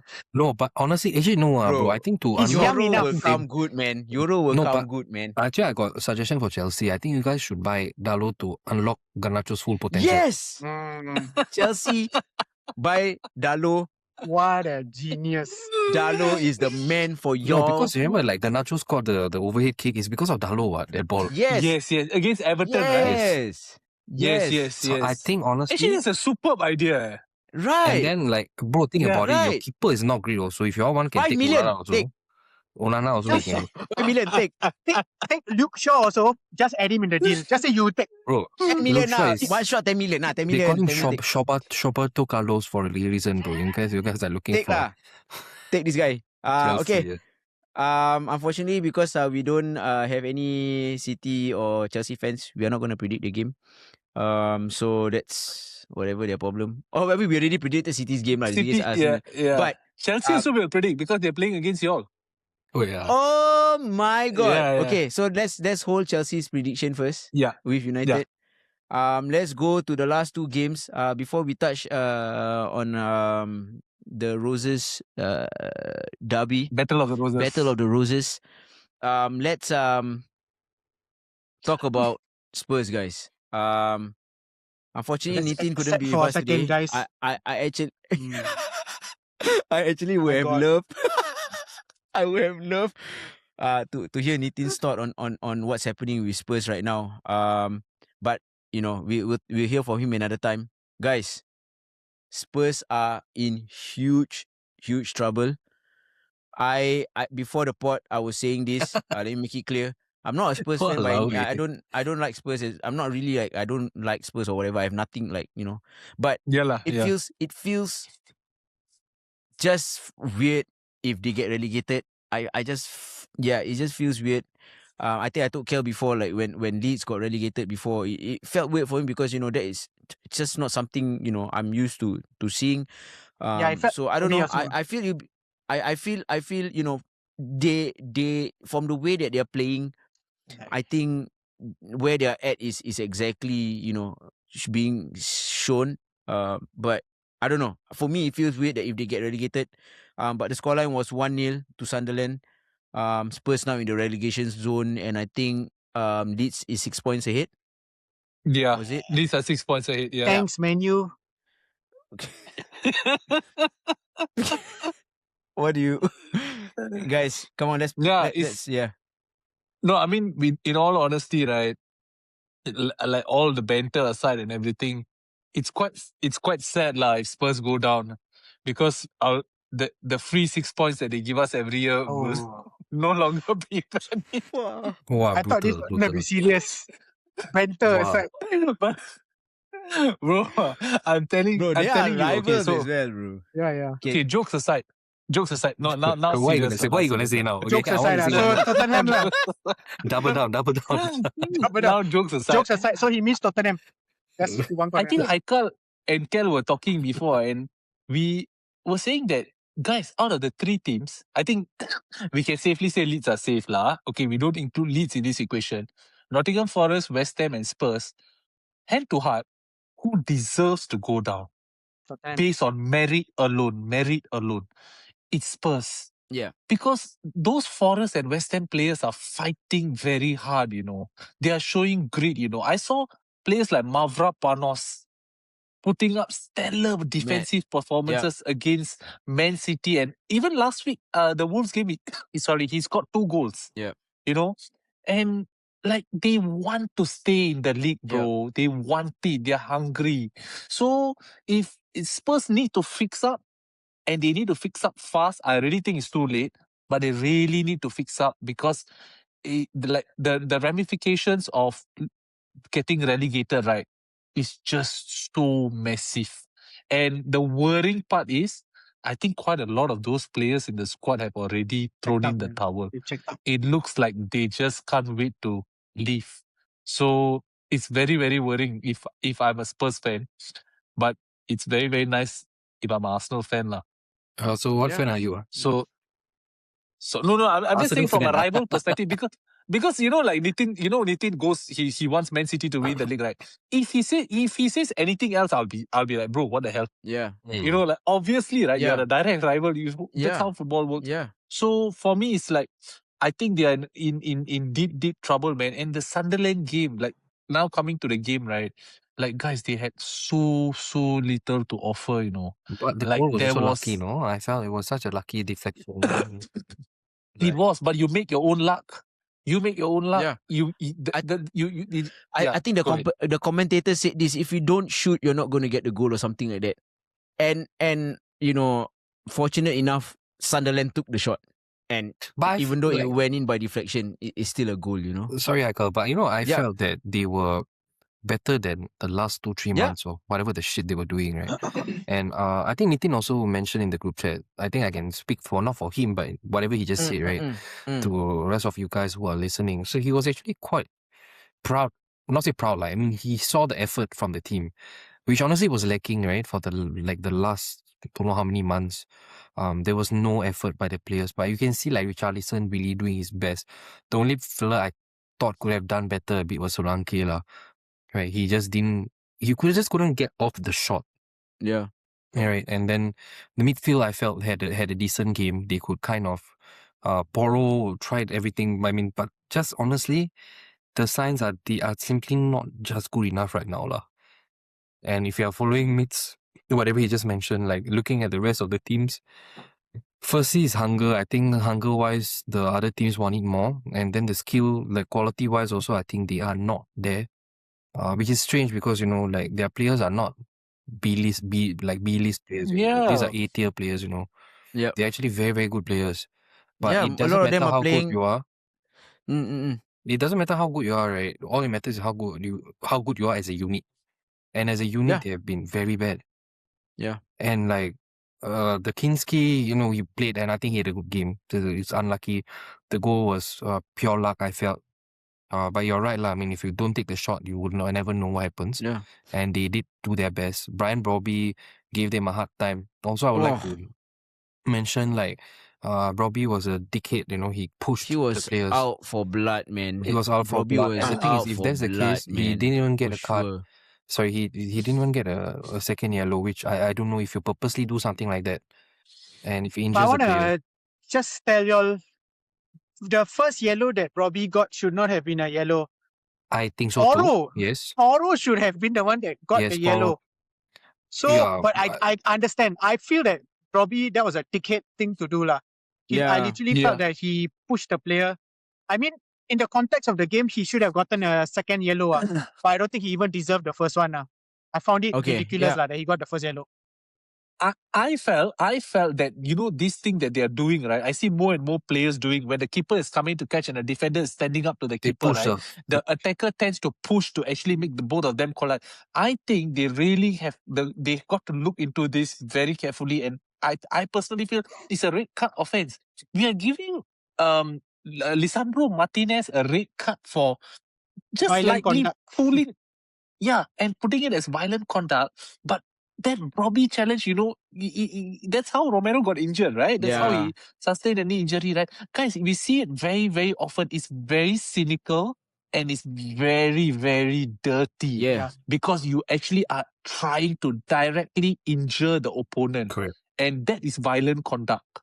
Yeah. Like they will I have thought the intention was there to hurt. It was there to hurt. Exactly. You must, but the thing is, right, you must manage the game as how the game is going, what? Right? You cannot just because of a stupid rule book, which honestly the rules you all fucking change every year. Right? And then because, it's not official, but you must assess the game, what? And that was obviously on purpose. And last time, Harry Kane liked to do this thing where he would go below. Yes, I was about He would go below. And then, this Calvert doing it, like, he does similar kind of things as well. Like these, like, little things that they do, which are dirty, right? But then it's not dirty by the book. But you can see it's like clearly it's a dirty play lah. I feel it's super dangerous for the defenders because when you bend down that way, the defender is going up for the ball. And then the defender loses balance and lands on his spine. Yeah, precisely. So on his spine, it's really dangerous. I mean, put away the football, the results and everything. Come on lah, like this is crazy, man.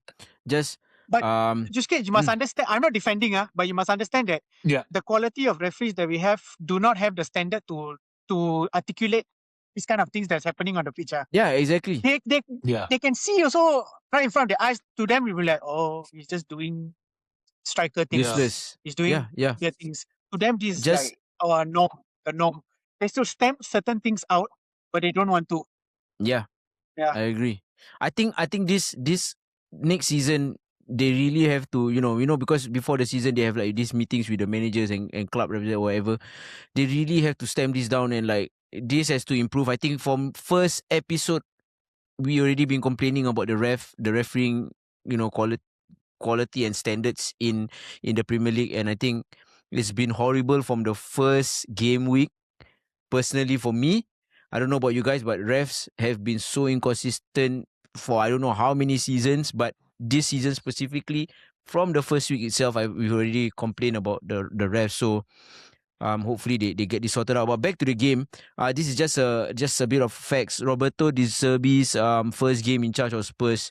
2 weeks ago he was appointed. Unfortunate, they didn't get the that new manager, because De Zerbi is quite a good name to have as your manager. And Spurs have now gone 14 consecutive games without a win. And they haven't won a 106 single days, game. Yeah, they haven't won a single game in 2026 Wow. This calendar year. So 106, it's pretty bad. And now Romero's injured, and this could potentially be his last game. I'll be a dickhead and say he did not cry because he's gonna miss Tottenham's run-in. He cried because it's a World Cup. World Cup. That's all. I just 100%. I say it here lah. 100. No, bro, it's 100%. quite obvious lah. This is Yeah. I think all of us understood that. Yeah. Definitely, man. That shows how much of emotions they have vested into the club that literally could be going down. And I don't know, man. Okay. I mean, captain, I cannot say definitively lah, but that's the vibe I got lah. No, it's you are right lah. All of us, I think all of us felt it lah. Like it's because of Argentina only. Like he feels that way. And so with a show of hands, let's vote. Who here thinks Spurs will be relegated? Two hands for you. But I think they will make it through, sir. I feel sad, but looking at the way they play, I get it, because I think Nid was saying how they were playing a bit different, and we'll see how De Zerbi's ball is. But that sounds so wrong. What the hell? Sorry. What, No, he said I didn't catch. I said De Zerbi's ball. He wonders how De Zerbi's balls are. You want to know how Slot's balls are? You have to ask Poligapo, bro. Sorry, me use. So many things today. Nudes. No, Haikal, I wanted to actually ask the panel, all of you guys. Don't you feel that De Zerbi is a wrong appointment at he's wrong. this point with 7 games? He is. Someone like a Sean Dyche or a maybe not Sam Allardyce, but Sean Dyche kind of manager who can grind it out, stay strong at the back, hit on set pieces. I just felt that De Zerbi might. Yeah. Here's my I'm trying to be very partial on this and try to understand this, right? I'm thinking that Spurs kind of want to show their fans and people even though we are maybe going down, or we're trying to do it right by appointing someone like De Zerbi. It shows you see, we still know what we're doing and things like that. So I'm just thinking logically in that sense, but I get what you mean.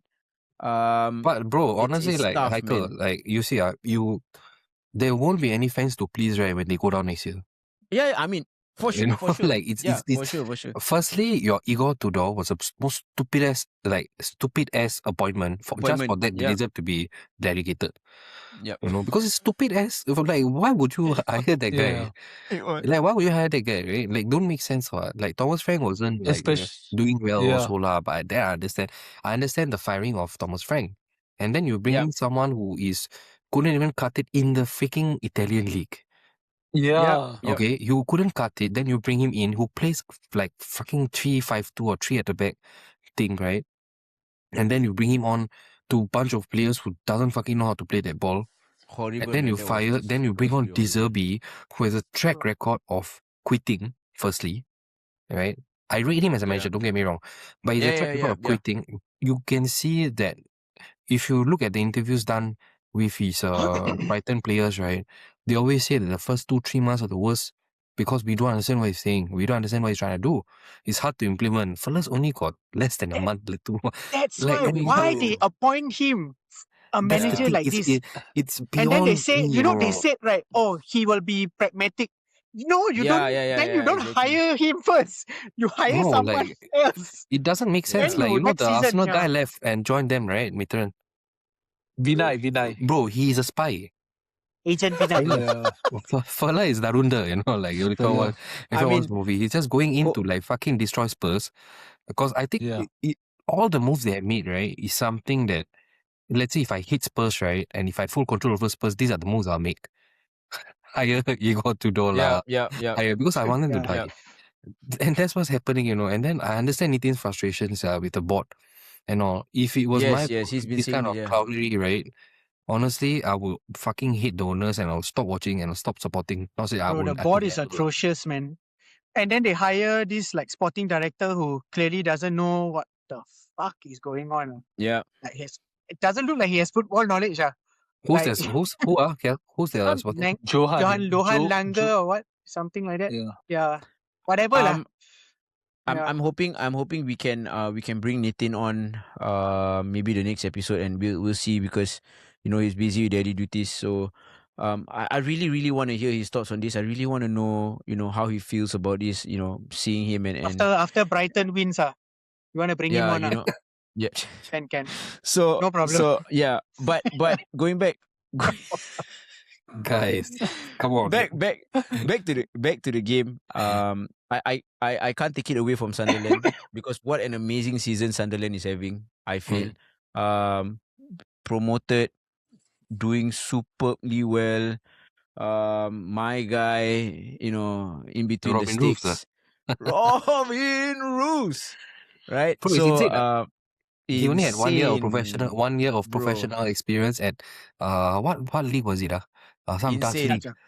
If scouting. if Lemons is being compared to Courtois, then this Robin Roos is, for me, Van der Sar level, bro. Maybe not there yet, but Bro, Van if der Sar Ilan level, Mesley has played in the Premiership, it's all good. Don't worry about it. But I This can't guy take it away from Sunderland. I think they've been amazing the whole season. I think they've been doing so well. Hopefully they can continue their good run and maybe even fight. They still have a shot at Europe, Yeah, exactly. They're fighting for Europe, right? So they have been the more successful Toon side. What's the region called? Thai side. Thai side. They are the more successful club now. Yeah. Which is the biggest joke, because all their life, right, they sing one song, have you ever seen like they talk about Sunderland, like have you ever seen Mackem? Have you ever seen have you ever seen a Mackem play in Champions League or something like that? Wow. So you'll be mad banters, right? If this year they actually get a champion like Europe spot and they don't. Yeah. And honestly, Manny will love it. So I also will like, because I want some of their players. Sunderland. Yeah, bro, you always got hidden motive, bro.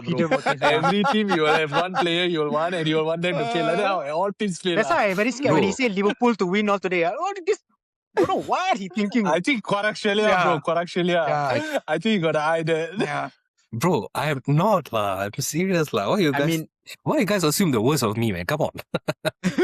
Okay. Sunderland has a soft spot in my heart. So somehow, I don't know, they just, I'm always so excited when I see Sunderland game, and it brings me excitement. So hopefully they continue fighting, and hopefully they can get the Europe spot as well, if they do well. Sadiki, what a player, the Sadiki. What a player, man. Let's predict Spurs game. They are up against Brighton next game. Yeah. All right, guys, let's go. Mid, let's start with you. Wow, I'm going to go 3-1 Brighton. Your starman? Starman will be that guy Welps. Ooh. Denny Welbeck. I'll go 2-0 to Brighton. Their starman will be Weaver. He scored a nice goal as well. Yeah. Ish, what is your prediction? Since the start of our prediction, since the start of our stupid prediction thing we play, right? Yeah. You can go back and check. All the fucking games I put Tottenham win, all the fucking time. I don't put them win or a maximum draw. Okay? So, I'm going to double down on my freaking whatever I've been doing. And I'm going to say that Dizerby is back to his home ground. Nitin appreciates you. So what's your prediction? I think Spurs wins this 2-1. And my star... You know what? Yeah, go ahead. Say, finish it first. Yeah, and my starman would be Welbeck as well. I think Welbeck scores because of my double game week FPL. See, he always got hidden motive one. I think, you know what, guys? You know, this prediction league started around the same time that Spurs went on that really bad run. Yes. I think So our fault lah. every time Ish predicts they win, they actually go out and lose. So it's me. Now it all makes Man, sense. bro. The original hater. How How dare you talk on Niti's behalf, bro, earlier? You are the cause. You really, What the really fuck is going on, guys? bro, you played your cards so well, bro. What the hell, sia? This is a worldie, man. This is a Pushkas award. Oh my. I should have known. 4D chess, bro. 4D chess, bro. Guys, Madness, but bro. my mind cannot be. It You- cannot work like that, like guys. Come on, man. You also on the Jose Nitin, I Mourinho take it back. level, He does not have your best interest. Wow. Oh my Guys. god.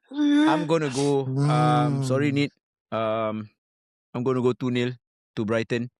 Minte will be my guy. Oh, Okay. what a shout. So Hey. should I change my thing and No, it's too late, It's bro. locked in. It's It's locked locked in. in, bro. It's locked in. You What- can't what change. do you Can't mean? change. Good lord. Yeah, what do you mean? You What cannot do you lah. mean? Obviously. Okay. When This is they a new win this rule we week, just right, implemented now. next week we come back, right? And fucking I laugh at you guys. When they win, you will not look like the joke. But as of right now, you are. But Okay. actually, inside he actually Fair. when then they win right inside he crying. Because we know he's a double agent. You Fuck, are sia. the double. You are the. Oh my god. You are Bro, the you know double I agent, bro. have like empathize with like Spurs, no, like as a team I think they're okay. You know? I mean Dembele all I used to like their midfield last time, you know, like back. Oh yeah, Dembele, my Bro, God. I Musa Dembele. used to like him. Then like It's even okay, bro. Aaron I don't Lennon. care about them. Archie Gray come back home. It's okay.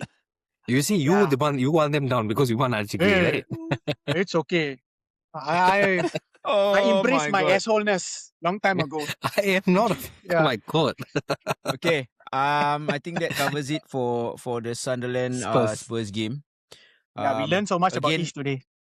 Again, Wow, guys. we would. You I are like would pretending to definitely- be fucking villain. What the fuck? Man? I would definitely love to have Nate on the show again. And also Maddie to come back and we all of us to do it again together. Don't worry, there's no issue. We're just busy. They're just busy with other things. But let's move on to the last game.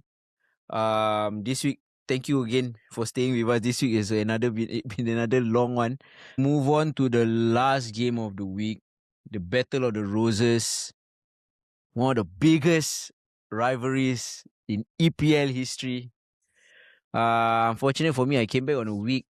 I feel like I think I am the jinx for United. Every time I come back, is United lose, right? Ishmael might be the jinx for Tottenham, and then maybe I'm the double agent for I don't know lah. But I mean, United 1, Leeds 2 at Old Trafford. Kel, take it lah, bro. Just see. Okay lah, I will start this episode by explaining to everyone from the PGMOL handbook, There it goes. There 96, it starts. page 96. A deliberate hair pull in football is considered violent conduct under the IFAB law term, typically resulting in a full haircut and a suspension. I don't make these rules, I just telling y'all first, okay? Don't angry, Okay, so now we start.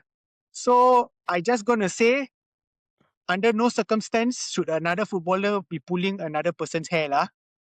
Okay, I felt it was a soft red card, but under the rules, it's a red card. Okay, now back to the good stuff. Okay, we murdered y'all for the first 45 minutes. We should have been 4-0 up, lah. I mean, y'all also can know y'all were like, y'all started the game, y'all stunk up the ground for yourself. So from a Leeds perspective, I think we had like a good game. Our fullbacks were on it. And then Tanaka, man, we need to start this guy from now on. Since Stark has like screwed up his ankle ligament. So we start him. I And fully Purdue rate was him, brilliant. man. Yeah, Tanaka was I also rate brilliant. Tanaka, bro. Yeah. I mean, rate yeah lah. Tanaka, man. It's just like that lah. I mean, I felt that y'all, it's weird lah. Man U, y'all, I don't know what happened to y'all. Y'all were like one of the more informed teams. So whether the 24 days rest affected y'all, because I feel that it shouldn't. Because logically speaking, some people will say, oh, we were rusty. Okay, whatever. But then if y'all had played week in, week out, then y'all would have come and say, oh, we are tired. That kind of thing. So, I mean, Yeah. I look it from this point of view, I just say this kind of reasoning cannot. So I guess Kel, let me just chime in there. Before the show started, I don't know whether Ish will agree with this or Meet will agree with this. I told Kel, it can't be rustiness because a lot of our players were playing international games. Yeah. It can't be rustiness, right? And coming back from a form or coming back from games where we've been, doing very well, playing that way, horrible.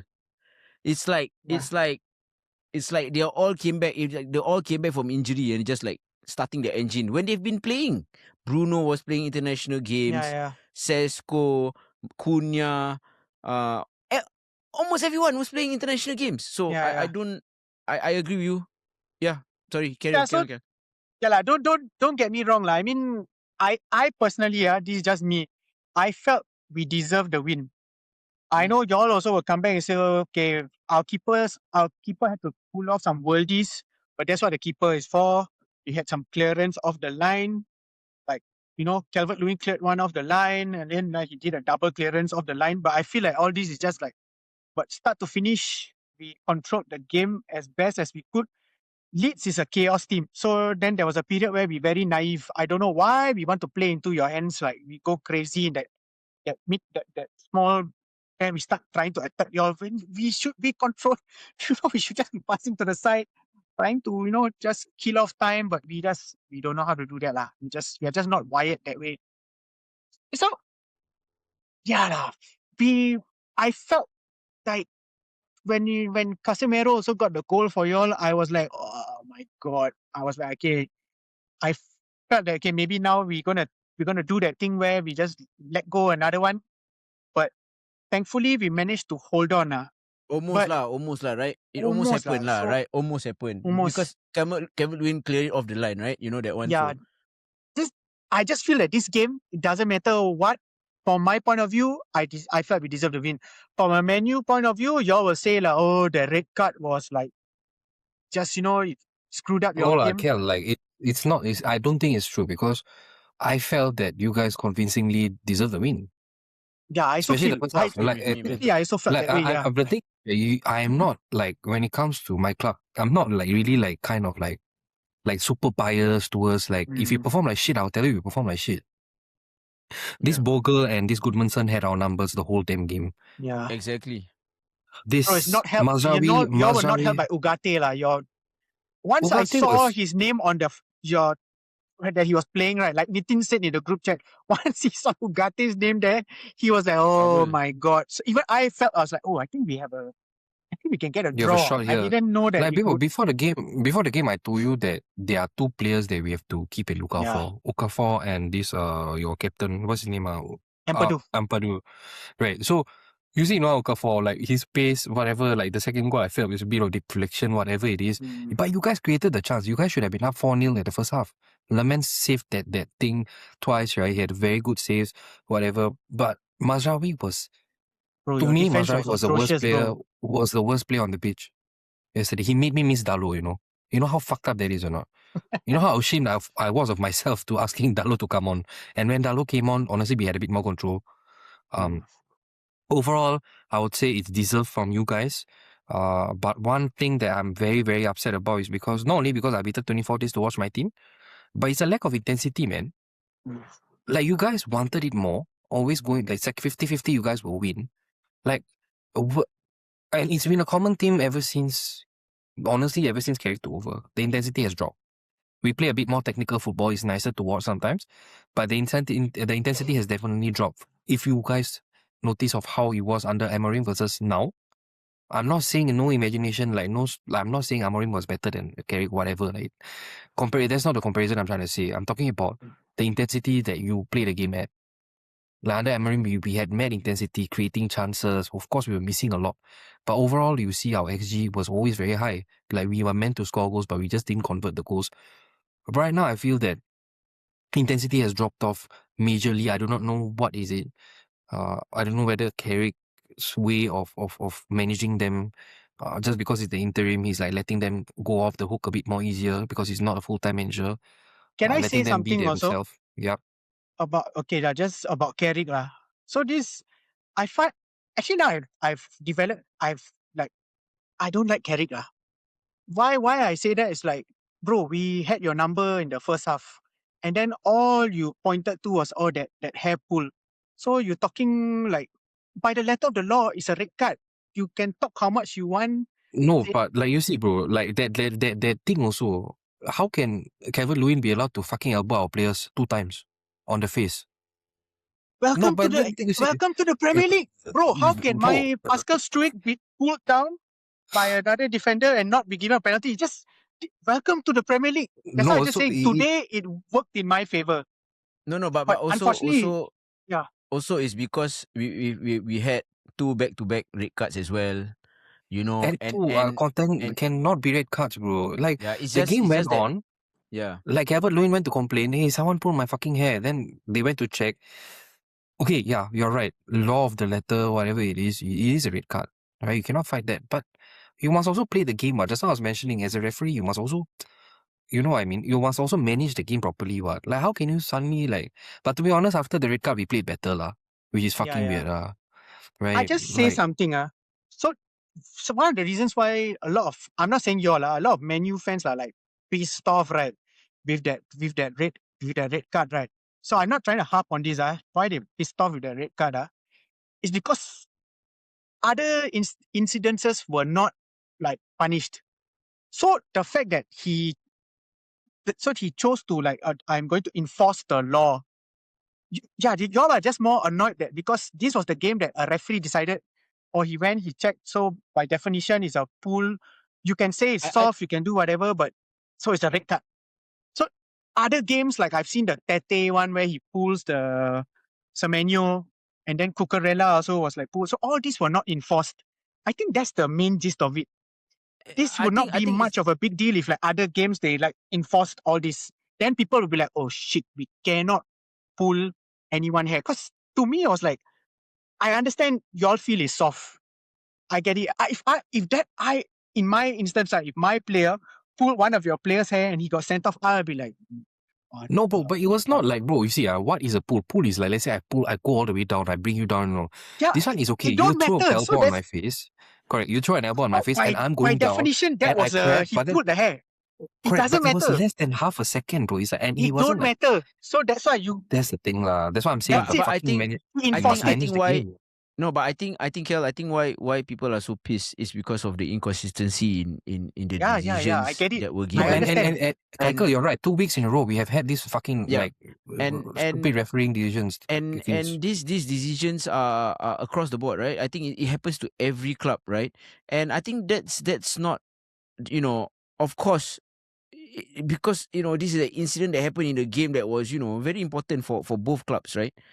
Of course, it's going to be like even more apparent, and it's going to be brought up more. Even the manager, Carrick, was unhappy and stuff like that because, these are things that kind of change the game. I can tell you honestly, correct. You say you'll be like, if your players did that to one of our players, you feel like, oh my God, why? But if it was like that in that situation, there was no intent, it was just a, whatever it was, right? I think people will start to question like, hey, like, when is this going to be? When are you going to bring this up to make sure that all of these things are enforced rightly every game across the weeks, across the whole season? It's not going to happen. That is the problem. Yeah, exactly. Yeah, exactly. Yeah. I get you. I get what you mean. So you see, we understand, but they will never make it right. So I think that's one of the reasons why I think it's so critical. It could have happened to any other team. It could happen to Arsenal. It could have happened to Man City. It already has happened to some teams, But I think at the end of the day, it's got to be like a lot of other decisions where you got to see the whole play and see whether it's a dangerous tackle, this is that, this is this, or this is whatever. And then from there, how the refs actually make that decision can show you how consistent we are. But because in one game, this thing can be a nothing. But in this game, in the same week, it's a red card. So I think that's the reason why these are the kind of things that people are so frustrated about and that's why I say, yeah, the always consistency. They don't do it in other games. So if they had, that's what I was trying to explain. If they did it consistently, like for all the games, you will still complain. The Man U fans will still complain. They'll be like, oh, it's soft. But then they will have to be like, but the other games they pull. I looked think at all the others, so I felt that this one was very like soft. But yep. the fact that he got his hands on the hair, you screwed. Yep. Now I in the think- age of VAR, it's a perception. I think if it happened to any other team, I think a lot of the fans will complain. I feel that, but I get what you mean. Sometimes when it comes to these kind of things, United fans will get a bit more aggressive, lah, right? Like aggressive in like, It's oh my god, why is it going against us? But I get it. It's okay. I think your point is right. I'm not going to take away from Leeds having a very 100%. very superb game. Yeah. Leeds had a fantastic game. I think we were so shit. We didn't turn up. We were at home, and that performance was horrible. Oh my god. I had, like what he said, waited 3 fucking weeks for this, and then all we got was shit. So apart from, I'm not gonna complain about the refereeing. Sorry, mate. That was towards Arteta, but Carrick also complained. So I guess Carrick is learning. As well. But Leeds played fantastic. They were superb. I felt you guys were really, really down to that reminded me, right, of back then when Leeds and United were having our derbies. That is how Leeds will always turn up, and it was always very scary. So I mean, what else I don't can I say? I don't want to be United a was dickhead, shit, lah. man. So when No, I no, no, say I mean- things like, that's what I mean, right? Is this game, right? The rivalry, I just be honest. I mean, the rivalry is there, but I personally don't really give a crap too much about it. I understand this 45 years, whatever. For me, the most important thing is we got a 6-point gap. Yeah. I keep telling everybody we need to survive the season, like a couple Yeah. of seasons, then we establish ourselves. So that's why I was like, okay, whatever lah. It's well established. I'm a hater of the pod. So my hate goes to West Ham, now Tottenham, and then the OGs are Man U. Have always lah, but this is like So, but I'm just saying, I do not care. I just wanted the fact that I got 3 points. This is a Yeah. bonus. I Yeah, got definitely, 1 yeah. point already. I was like, wow, I written off this game, no? As a Leeds fan, I had written off this game. Anything we got like a point, I'll be like, wow, bonus. But the fact that we got 3, now I'm like, wow, we need to take this game, carry it on to next Saturday, Yes. beat the shit out of Wolves, and just carry on. Yeah, we cannot let this slip. I don't know how to. Definitely. Yeah. Mate, your thoughts? You've heard from us. What were your thoughts on the game? Yeah, firstly, actually, well played to both of y'all, man. Both teams. I thought first half Leeds was superior, way superior. The Tanaka, I think it was Tanaka, the one where Martinez cleared off the line, and What then Oh just my in God. and I think the tone was set from very early. I think Calvert-Lewin, there's a point blank save that Second minute. Lemons made. Yeah. Yeah, The second second minute. minute. So Leeds was on the ascendancy. They were superior. They were winning the duels, the second balls. They just showed much more drive and hunger. And I think they were full value for their 2-0 lead. In fact, possibly more. Yeah. The turning point, I thought United played really well after you guys went one man down. I felt you all were more involved in the game. The the thing about Leeds is that they are a very, very good football team. I think they got a lot of very good technical players, but they are very, very bad at game management. Yes. What they did in the last 20 to 30 minutes is criminal, in my opinion. In my opinion, is criminal. You are in a relegation battle, like so-called there. You just need 3 points and you're done out here. Just shore things up, just be pragmatic, just, close shop, like what they typically call it. Yes. There should be no reason why you want to go into a basketball game when you have one player superior compared to your opponent. But United were good, man. After Dalot came on, surprisingly, Mbeumo and all, they were good. But the main player I think you guys really missed yesterday was Kobe Mainu because Oh of the my God. volume of passing that he does and his technical ability in that number 8 role. It really was missed to a huge extent. I think Ugarte is more of a he's more of a he snuffs out the fire. He's more of like a number 6, but Mainu was really missed. So I thought a lot of your progressive play was inhibited because Mainu was not there. Yeah, man. Other than that, I thought overall in the balance of play, Leeds deserve to win the Yeah. game. Definitely Leeds Yeah. deserve to win. With regards to the red card, I think it's soft. Yeah, But the thing is that this is not the first instance where it has happened. Cucurella was the one that I can remember of. Cucurella's hair was pulled and it was a red card. So I think defenders just need to be a bit more mindful about that. And I'm a bit worried also this weekend, Saliba and Gabriel against Haaland. I really hope they don't go and pull his hair or anything. Oh shit. Yeah, so that's why I'm really quite I'm quite worried because Haaland sometimes like to, he let his hair out and everything. Oh So no. yeah. block for header, then his blonde hair block. yeah. So yeah, and I think overall United don't have to be worried. Don't really have to be worried. I think you all are nailed on for third spot lah. Yeah. Yesterday's game would have been good to keep the momentum going, Yeah. but it's just a bit of a hiccup and everything. So I think I thought it was a really entertaining game. Like I really thoroughly enjoyed it. But Yeah. entertaining game is not a good game when it comes to from a Leeds perspective. You do not want an entertaining game, especially from the position you are at. You know. Yeah, that's true. Yeah. I Just will a quick die of a question heart for attack. I can tell you all now in the near future. It's coming. just a One question day. for you guys. Or two questions actually. One, do you guys think Leeds will survive the season? Definitely, I think definitely Yeah. survives. Yeah. I think we're all in agreement. I think Leeds will survive. I think they got what it takes to kind of push for survival and maybe slightly go a bit more higher in the table. Another question is, and Ish, I want to hear from you last. I want to hear from Mid and Kel first. Should Kerry get the job at United? Yes. Yeah, lah, He should just get give a it to job. him lah. Even though Why in my eyes he's less, I don't like him as much because he talk cock. Stop talk. Yeah. Sorry, Mid, you're saying?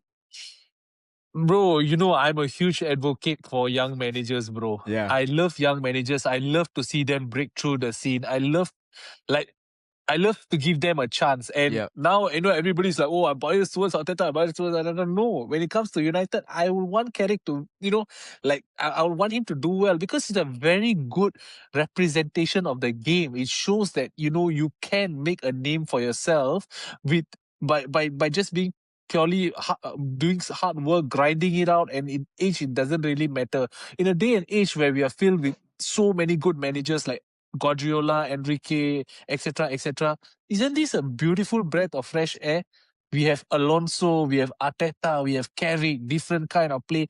No matter what, you might not like one person's style of play or what, but it's a very, very good thing for the game in a whole. I wholeheartedly, no banter, nothing, no hidden agenda. I wholeheartedly hope they give Carrick the job. I really do. Bro, what's the point? Van Gaal, David Moyes, Mourinho, Ralph Rangnick, Ruben Amorim. It goes on and on. All these are your household names. Did it work out? It didn't work out. So why not reset and reset good? There's a nice squad you have on your hand. He just needs to fine tune. He's not handicapped in any way, shape, or form. Champions League money is coming in. Get hopefully the recruitment team get in the correct purchases. Allow him to flourish. He has a good platform. We are not like telling him like it's like Middlesbrough days, or anything. It's so he can flourish, and this is how managers break through. Imagine when Pep Guardiola started, someone actually sat down and said, "You know what? You're not good enough." Yeah, that's we might true. not never have seen him here. So yeah. That's true.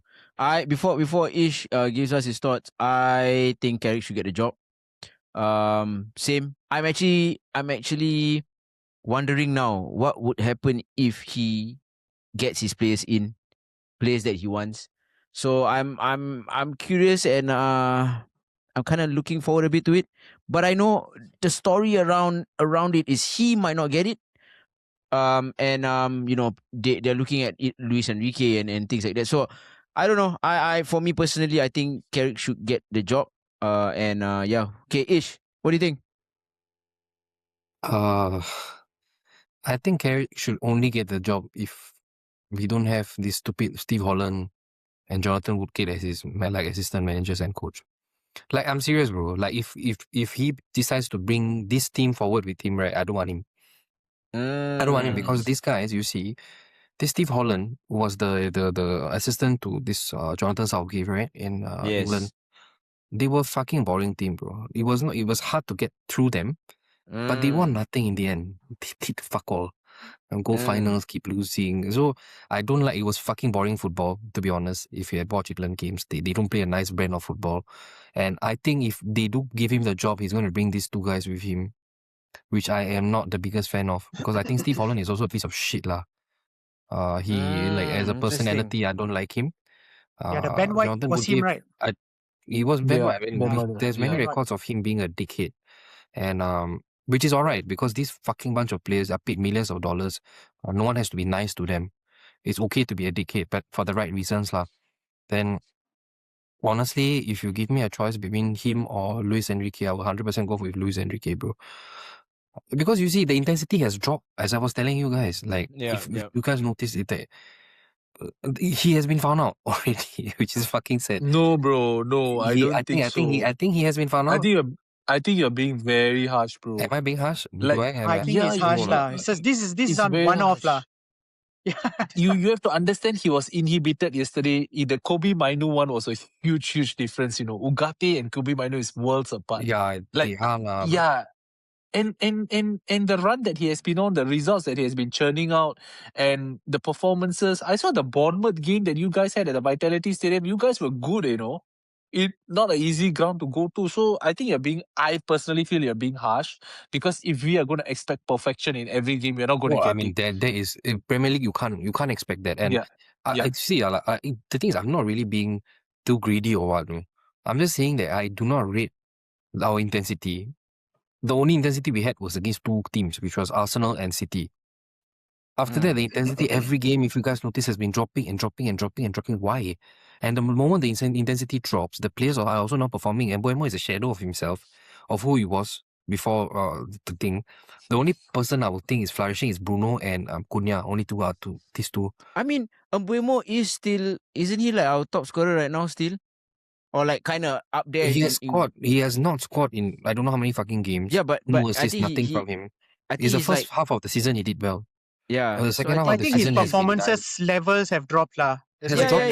Dropped. I think Ish wants to loan out Ugarte so that another club can sell off Ugarte. Correct. Bro. And like Heikel, the Nigerian scam. The Nigerian scam. Like, I think Heikel was part of that thing.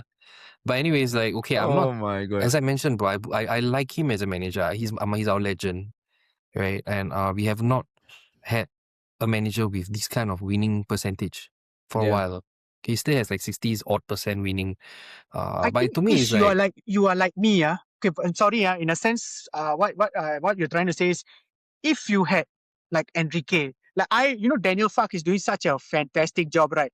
But if tomorrow you come and tell me Andoni want to become Leeds manager, I'm like, bye-bye.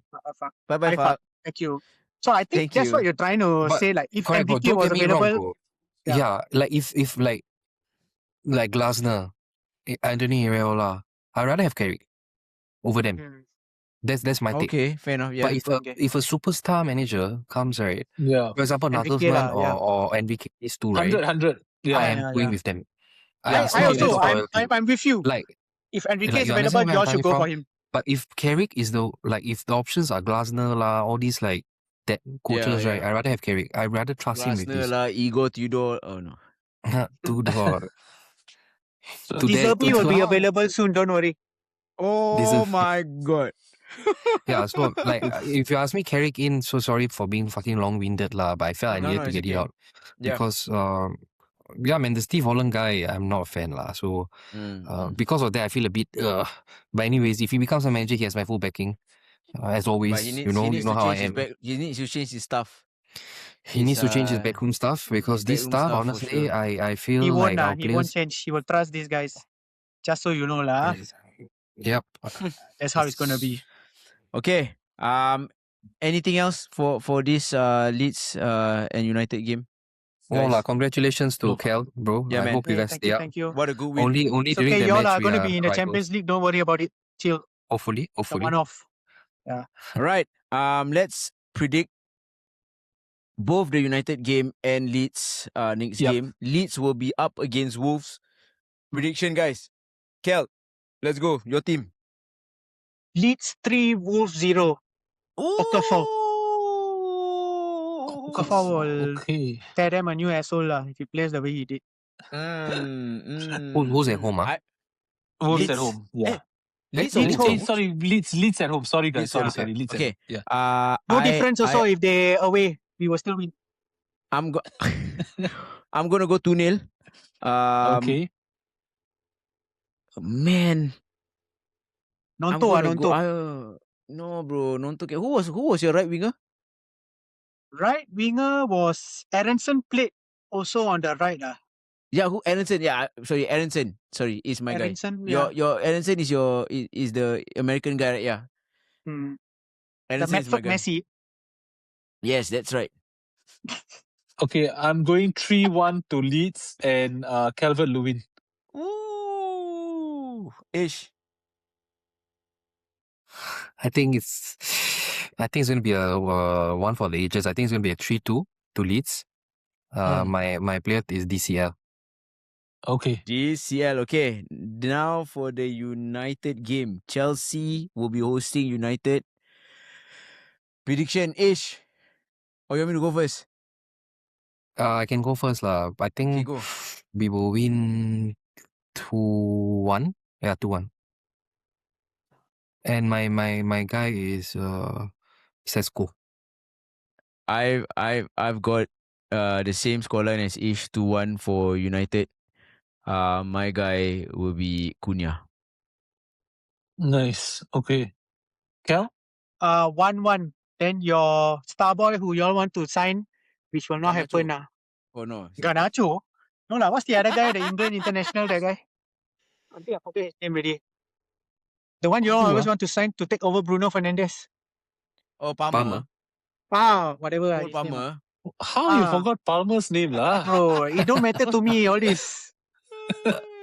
Okay, I'm going to go United to win. I'm going to do 3-1 again. 3-1 United. And my star man is Bruno. Oh, nice. Okay. Why is it 2-1? 3-1. 3-1. Wow, beautiful. Bruno. All right. We have all our predictions. And that's our roundup of all the games. Right? Yeah. Yes. Oh my god. I'm a bit rusty, guys. Sorry. Been away for too long. But as per usual, after all our roundup, we have our picks of the week. We have our goal of the week, play of the week, team of the week, and then lastly our Ballon d'Or. Let's start with goal of the week, guys. Who do you guys have for goal of the week? Mine, if I can say first, is Rio Ngumoha. That kid's goal, Beautiful I think, is my goal of the week for me. I'm going same. I'm going Rio as well. Really good goal. Yeah. Nice. Ish, Kel. I'll be biased lah. I'll just go for Okafor's second goal. No, that's a shout, bro. That's a shout. Yeah. Because it was the deflection, but still lah. Yep. Ish. My goal of the week was the Mark Gahey one. The build up, the whole the Turkey beating three players, then that ball in. Yeah, I think. Okay. That's good. What about your player of the week, guys? Okafor. Can I go again? Use Okafor. Yeah, go. Okay. So Kel has Okafor. I hate to say this, but I gotta give it to Chucky. Gotta give credit where credit is due. I think he's been same, bro. he Same did for me. well this game. This week, I think he performed well. He was doing bottle flip in the middle of the game, lah, bro. What the fuck is this guy? Seriously. Chucky. Also, the one where he was trying to wear Ekatike's. Bro, Ish, you know, by saying Chucky, we probably gonna get hit by a lot of United fans for saying this, but It's whatever okay, lah. bro. It is what it is. Okay lah. Whatever. As long as it's not against us.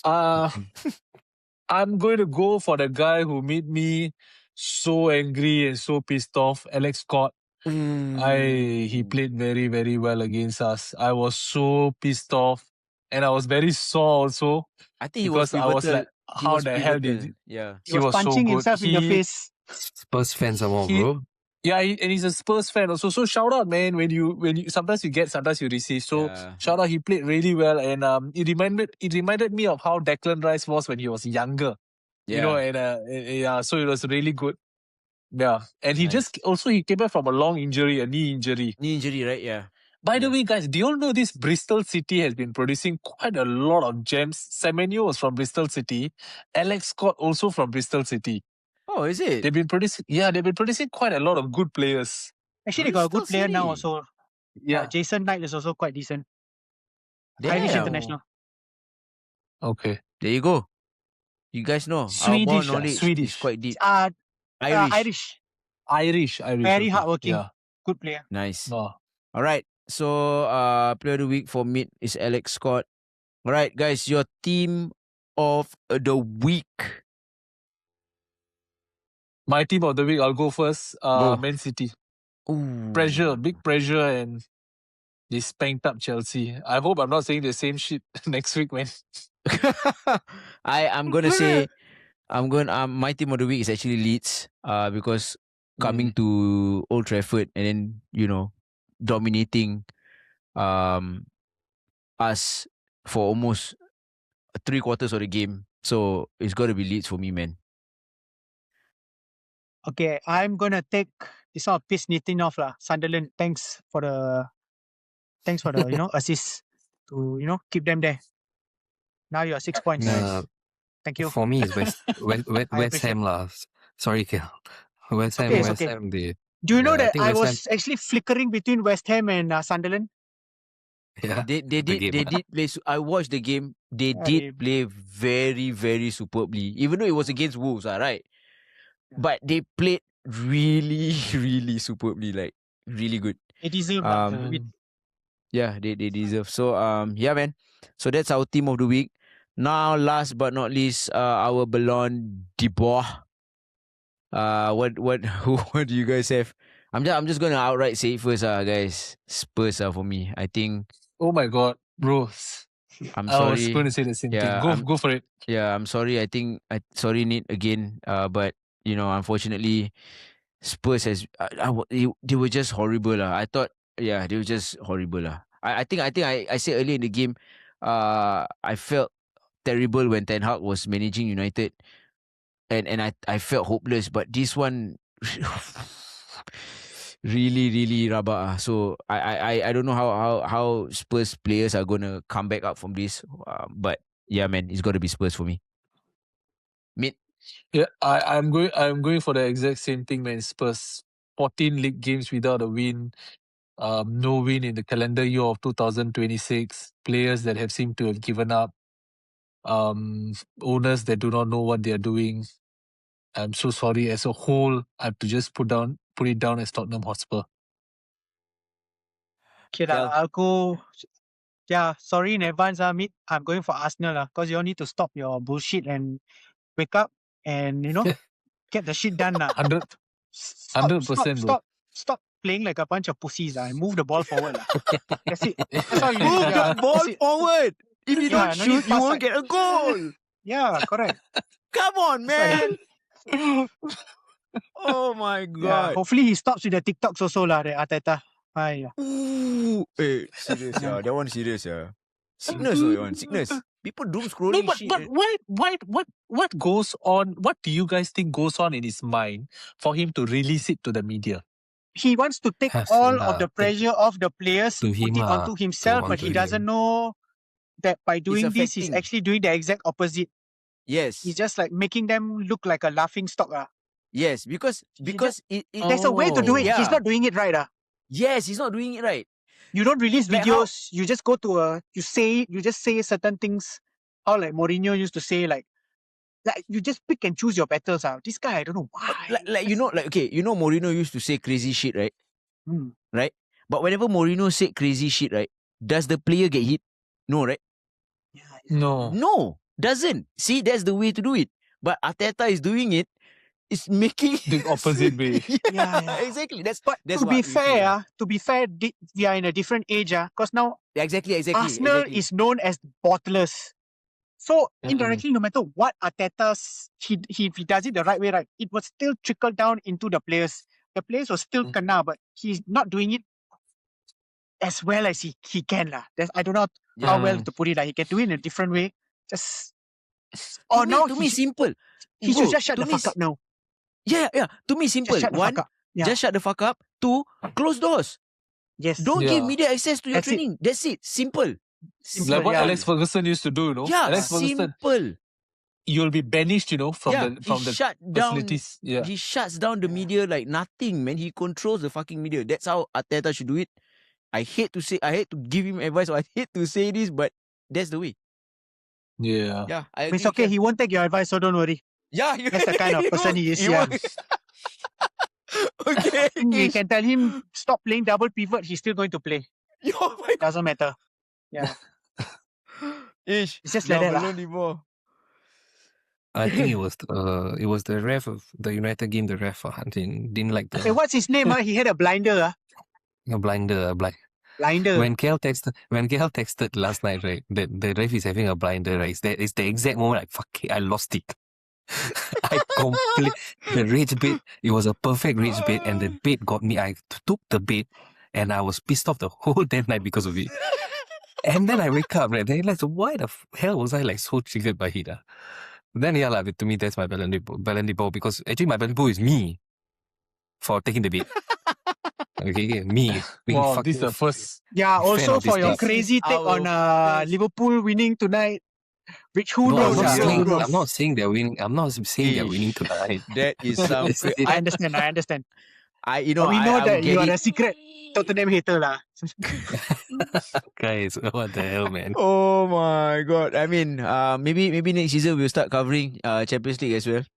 Hey, Championship, But I don't know. Yeah. Hopefully, I don't know. Maybe we can discuss this, guys. We might have to cover Champions League and Championship.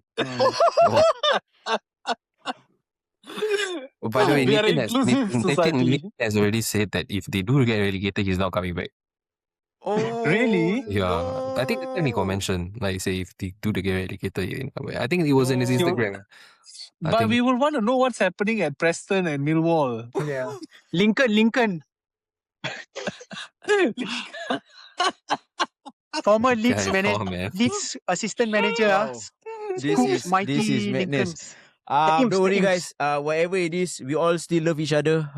We banter hard, but I think we are all just we love the game so much, and I think it's just all fun for us. So it's all good. Mate, hopefully we get you back soon. I want to hear your thoughts on Spurs. But if not, then we will talk. We will give our thoughts, which is not good. and Ish will give his predictions, which is not good Not also. good also for you. How You see, dare you, Ish? How dare you spoke Ish is on relegating this them, video? man. My God, it was under our noses the whole time. Hey, please lah, you go ask Nitin lah. You all don't anyhow lah. Okay. We're still doing our FPL thing. Oh my God, I forgot about it. Okay. I think that's about it. Any more takes, guys? Any more hot takes you wanna give before we go to our FPL section? I think enough already tonight. Time now is okay, 1:50. I think more football players should have man buns. Correct. Fucking man buns. Jeez. Or to enforce the rules, everybody shave their head. Also. Oh, like Nobody can have haircut anymore. All botak. Simple. Then nobody can pull hair. But anyway, that's our roundup and our picks for the week. Hopefully, some results will go our way for next week. We've been ongoing with our own prediction league as well. But now our FPL league, the odd league. Let's check into that. I think this week was quite bad for me, which has always been. 6 more games to go. 6 more games to go. Remember, winner of the league gets a jersey. of their team next season. So right now on the table, mid CRP, you got quite a good week, 66 points, total of Bro, this guy is cerebral. Yeah, he 1,887. think before this, should I do this? Should I do that? He actually messaged me and asked me whether my Leeds player is good enough now, but I was sleeping, bro. Sorry. But you gotta be careful, mate. Number 2, number 3, and number 4, they are coming. They are Champion. hot on your heels. Shiva, Mr. Champion Yeah. FC Shiva.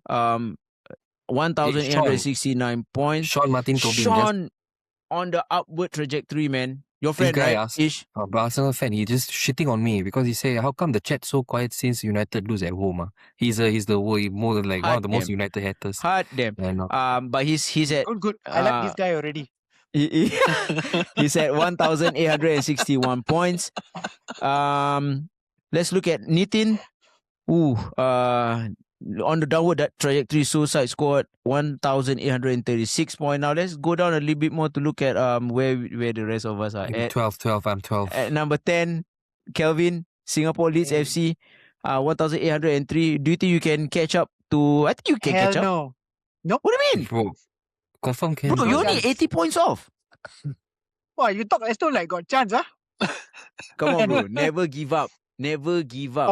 For you. I'll do it. Never give up, bro. You won. Come on. Can. All right. At 12, Bruno Come on. Dostres, A Ishmael, blinder. 1,800 points. I think the one that has to give up is me. I'm at 23rd position with 1,648. 200 points. 6 more games. I got this. You will see me at the top half. I'm not going to say I'm going to win it. You will see me at the top half of the table. This 6 game, I'm going to lock in. Y'all are not going to see this. You got. Just see, I tell you, next season I'm coming back. But anyway, I'm so glad to be back. I'm so happy. Been away for a bit, but now I'm back. I'm happy. Oh my God. 6 more games to go, guys. Can you imagine? Oh my God, we started this 32 games, 32 weeks ago, man. Oh, Yeah, man. oh my God. Come a long way. Oh my God. Wow. Wow. I just want the season to end, man. Come on, I'm man. not looking forward for the next 6 weeks. It's going to be so I wish the season ended stressful. today, It feels. I swear. Yeah. Oh my God. Happy. Okay. This episode has been so much fun. I'm so glad we are doing this still. Hopefully we can do more things in the future as well. Don't worry. We will try to upload this as quickly as possible to get it out. But any last words, guys? Any last words before we end the show? No, thanks for hosting, bro. Yeah. And nice having Thank you you, back, man. Yeah, bro. Thank you so much. Thank you, everyone. Thank you for your time. All right. We are the Oddset. This is game week 32.